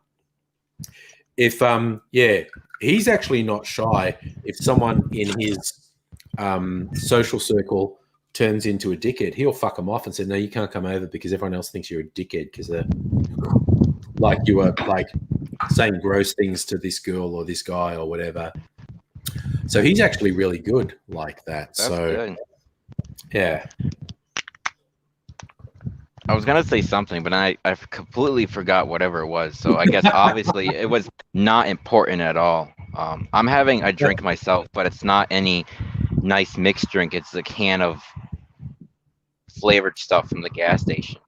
Why not, man? Why not? I like them. It's what is it? Yeah. Mike's Harder. Mike's Hard. Mike's Oh. Harder. Yeah, Mike's Lemonade. Yeah. Yeah. They have the Mike's Harder, and it's like more alcohol, and they have different flavors. And I really like that stuff because it tastes good and it's cheap. Yeah. Oh, fucking hell.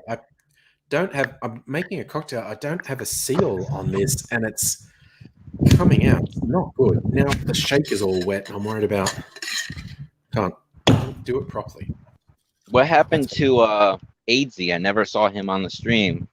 I don't know, man. Yeah. I just saw that the picture was you and him, and I was like, oh, okay, this will be cool. And then he never showed up. No, he texted me before the stream that he wanted to join. I sent him the link, and he sent a response saying thanks, and then he never showed up. So I don't know. He probably passed out. I think he probably just had something complicated to handle at his end. No, but it's nice. But yeah, I thought he'd be here, but turns out no. But another time, maybe tomorrow. Who knows? Who knows? All right, so you're going to get some shaking ASMR now.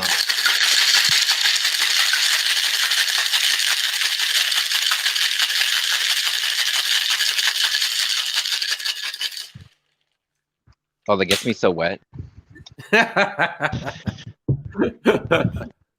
right, so I'm going to be classy. Put this in a martini glass. Now, the idea is this is now nice and foamy, hopefully. This martini glass is way too large for this drink. It looks like I've hardly put anything in the glass.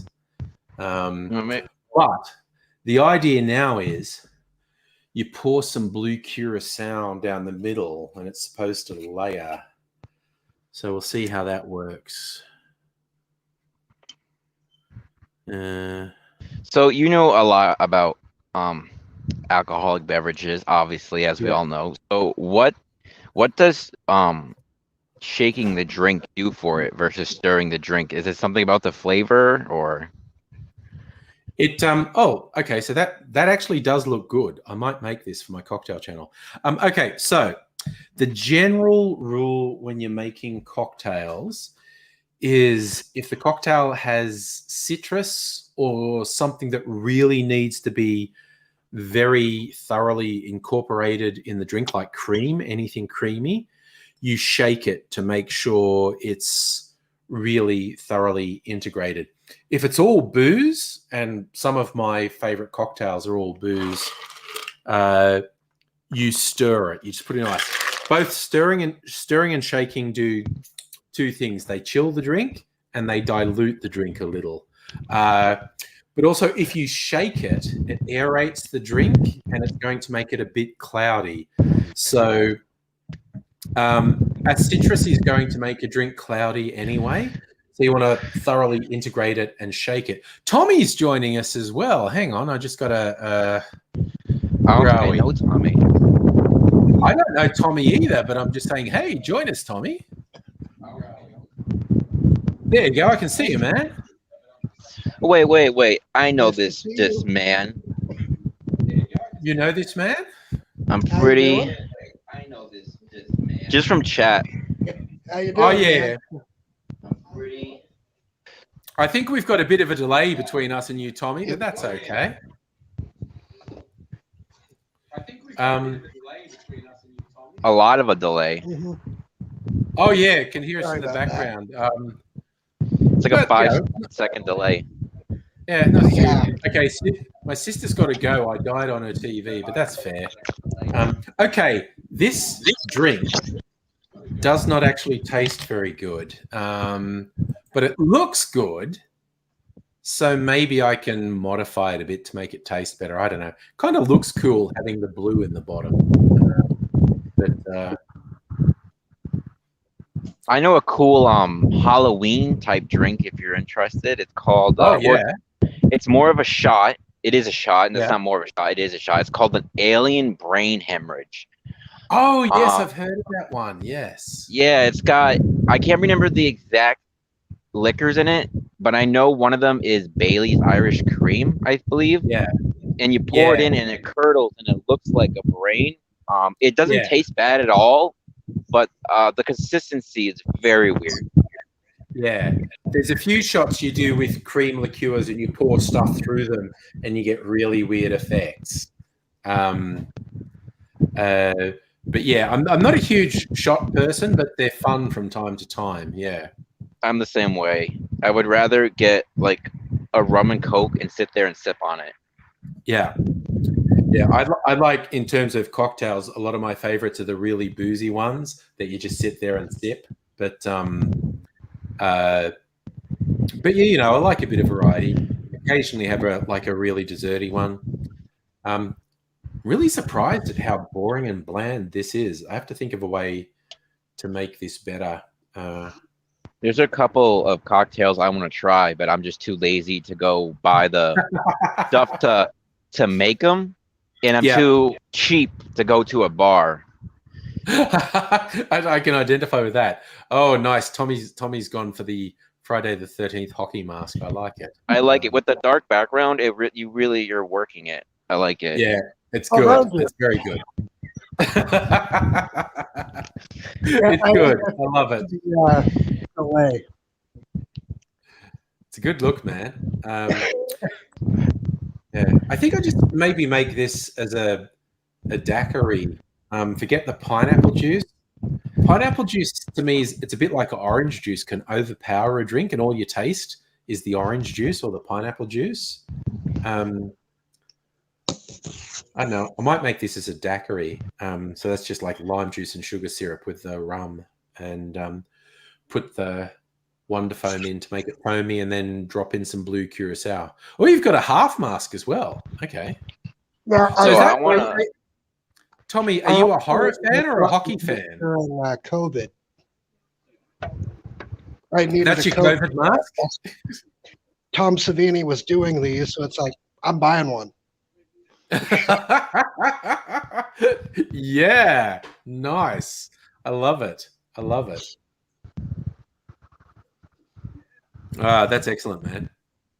So I I was considering turning my camera on, but the issue is I am smoking legal recreational marijuana, and I don't know if that's okay for your stream or if you're okay with that.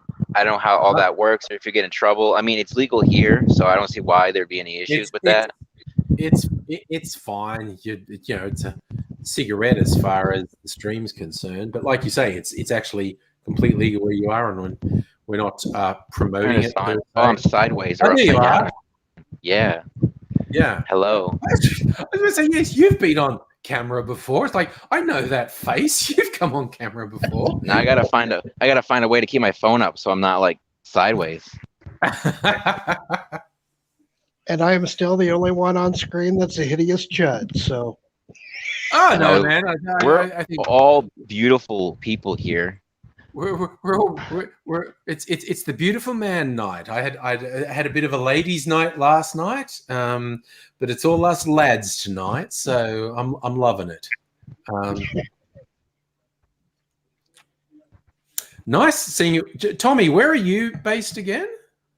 in Washington, You're in Washington. Okay, so you're inside. So it'll be daylight where you are too. Just kind of nice. I'm middle of the night here, and Micro out there in the sunshine is Wait, making me feel Washington good. above Oregon? Yep. Okay, I lived in Oregon for like 7 years. How did that go? I actually loved it a lot, but I got priced out because it's. So I live in New York now, Albany. Well, around there. I'm not gonna tell you exactly where I live. I'm not stupid. So I live in the Albany area of New York. And when I left for Oregon, it was more expensive here than it was in Oregon. But now it's more expensive to live in Oregon than it is here. Also, Oregon's homeless issue is insane, and I don't want anything to do with it. Yeah. Yeah. Fashion is a weird thing, what it does to real estate. Yeah. Because I was it's so bad that when I first got there, I was extremely sympathetic towards every single one of them. But then after a while, you start to what's the word? Not hate, but like along those lines. I can't think of the exact word. But Like you have to distance yourself at the very least. like there's some decent people, like veterans and stuff, that I actually I would help and stuff. But then there's some people that like they don't want to work. They like living like that. They just cause issues for everyone else. So Yeah, it's complex, but at a certain point you have to distance yourself at the very least, or you'll go crazy. It's hmm But besides that, like that whole side of the country is beautiful. The weather was really nice. I didn't mind the winter. All I did in the winter was rain, which I didn't really care because it wasn't snow. So I was fine with it. It could rain all at once. And yeah. Yeah. Oh, cool. So you got the vape happening, Micro, with Yes. This yeah, is that's a okay. What Smock Novo 4. It's got this Oh, yeah. it's got a cool little like screen, can't whatever, but yeah. I used to smoke.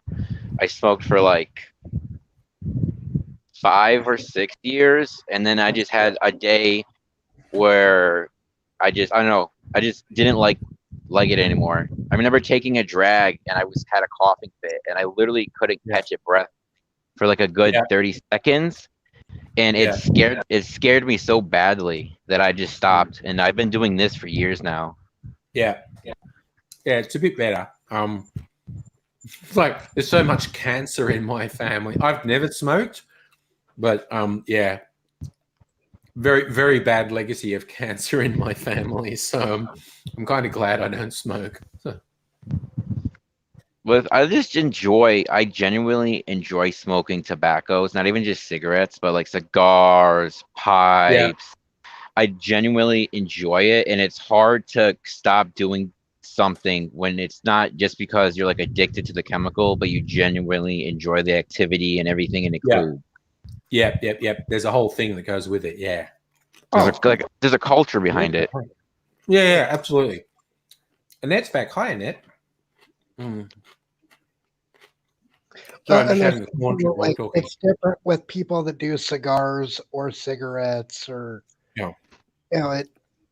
it's all the same thing but very different. Yeah. Oh, Lee's joining us as well. It's a real boys' night tonight. I'm loving it. Oh right, yeah. How are you doing, Lee? Yeah, good. Excellent. All right. Where's Lee from? Well, Lee used to be in Melbourne. We used to hang out here in Melbourne, and Lee's moved to Adelaide, which is like one state across. But yeah. So we've got Aussies and the Americans over here. They're all hanging. It's nice. Yeah, Nettie, last night was definitely girls' night, so it's like boys' night tonight, which is an interesting contrast. So I can never tell because sometimes the people who feel like coming on stream, it'll be all the ladies, and other nights it'll be all the gentlemen, and other nights it'll be really mixed. It's kind of fun. That's why I like doing the invites out, just whoever's in the mood, and we can hang. Good. Yeah. Tell you what happened this week. What happened to you this week, Lee? I found AirPods Pro on the footpath on my way to dropping the boys off to school. Ooh, Oh wow! I lucky handed you. them into a police station because I feel much better doing that than keeping them. Yeah, it's. I agree with you. So, and someone might actually go in. Do you guys have that law where if you turn something in legally after a certain amount of days, if they don't claim it, you can claim it? Yeah, I believe that exists here. I mean, I remember once I was in just a shopping mall car park and someone's handbag was on the ground, and I could see what happened. Like someone had been shopping, and she had bags of stuff, and she'd put her handbag down and put bags of shopping in her car and forgotten about her handbag and driven off. And I picked up the handbag. This is ages ago when I was at college, so I was, a poor student. And I actually looked through the handbag, and she didn't have a lot of money. Like she wasn't like a rich person. So I was like, oh, I'll put it in the police station. And yeah, the cops take your like name and stuff. And the person, they sent me something like, thank you for being honest. I didn't take any money out of it. I didn't tell them after the fact. Like they left a note for me at the police station. I think they bought me a lottery ticket and put it in there and said, it's nice to have someone honest, because I didn't take any cash out of it. I said, oh, I looked, and you didn't have much cash. Like if I looked and you'd had just an enormous wad of cash in there, I would have gone, yeah, fuck you, rich person, taking your cash. But they didn't have a lot of cash, and I went, this is just an ordinary person. I don't want to fuck them up. I'm taking it to the cops. So I never bothered to say that. Like, oh no, if you'd looked rich, I would have just fucking taken everything. We have like the same rule at like basically any hotel. If you leave something behind it's usually after 3 months, 2 to 3 months. If you don't claim it, whoever found it can claim it. And if they don't want to claim it, other people can claim it. And I've been at hotels where they'll be like, all right, there's like a basket of stuff in there. Go see if there's something you want out of the basket of stuff. And there'll be like pillows and wallets and like game controllers and chargers. Yeah, lost and found at a certain point. So I better get back to my uni work. All right. Good night, everyone. No, thanks for dropping in, Lee. It's really nice to see you, man.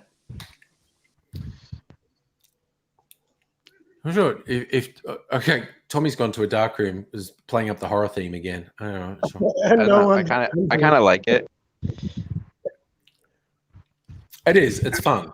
It's like his thing. He's got the dark thing going. I got the bright thing going with the umbrella. Yeah, you got the sunlight. Oh, I was wondering. There was a little light for a while. It was your cigarette. Yeah. I was wondering what that was. What kind of cigarettes do you smoke? Oh, I roll my own. Oh, okay. Okay. All right. That's fair. Yeah, it's what's it? Okay, 10:30. All right, I might go to bed soon. What time is it for you? 10:30 p.m. It is comparatively early, but because I kind of got myself fairly wasted last night, I think maybe I need a proper night's sleep tonight. So it's good. But we'll be doing a stream tomorrow night. Just normal chill out stream on a Sunday night for me. Same time.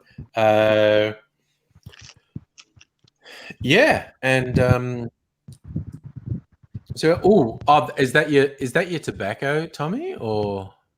Oh no, it's my favorite candy bar. Oh, it's a candy bar. Okay, see, that's the thing, and different brands. Okay, Mike has graduated from the vape to a bong. I'm loving it. Have you ever had It's also, I want to make a note, it's silicone because I left so many out in the winter that the water would freeze and shatter them. And I got sick of spending money on that. And I had a lot of really cool ones. So I'm like, I'll get this silicone one that won't break. Yeah. And it only took. Yeah. No, go ahead. No, you go. No, I was gonna say it only took me like $200 to realize I should have bought this in the first place. You just remind me. I remember friends having like multi-chamber bongs with sort of multiple water things for cooling it and whatnot. And when they get it, it looks cool because it's this massive glass contraption and it looks very cool as the smoke goes through and bubbles through.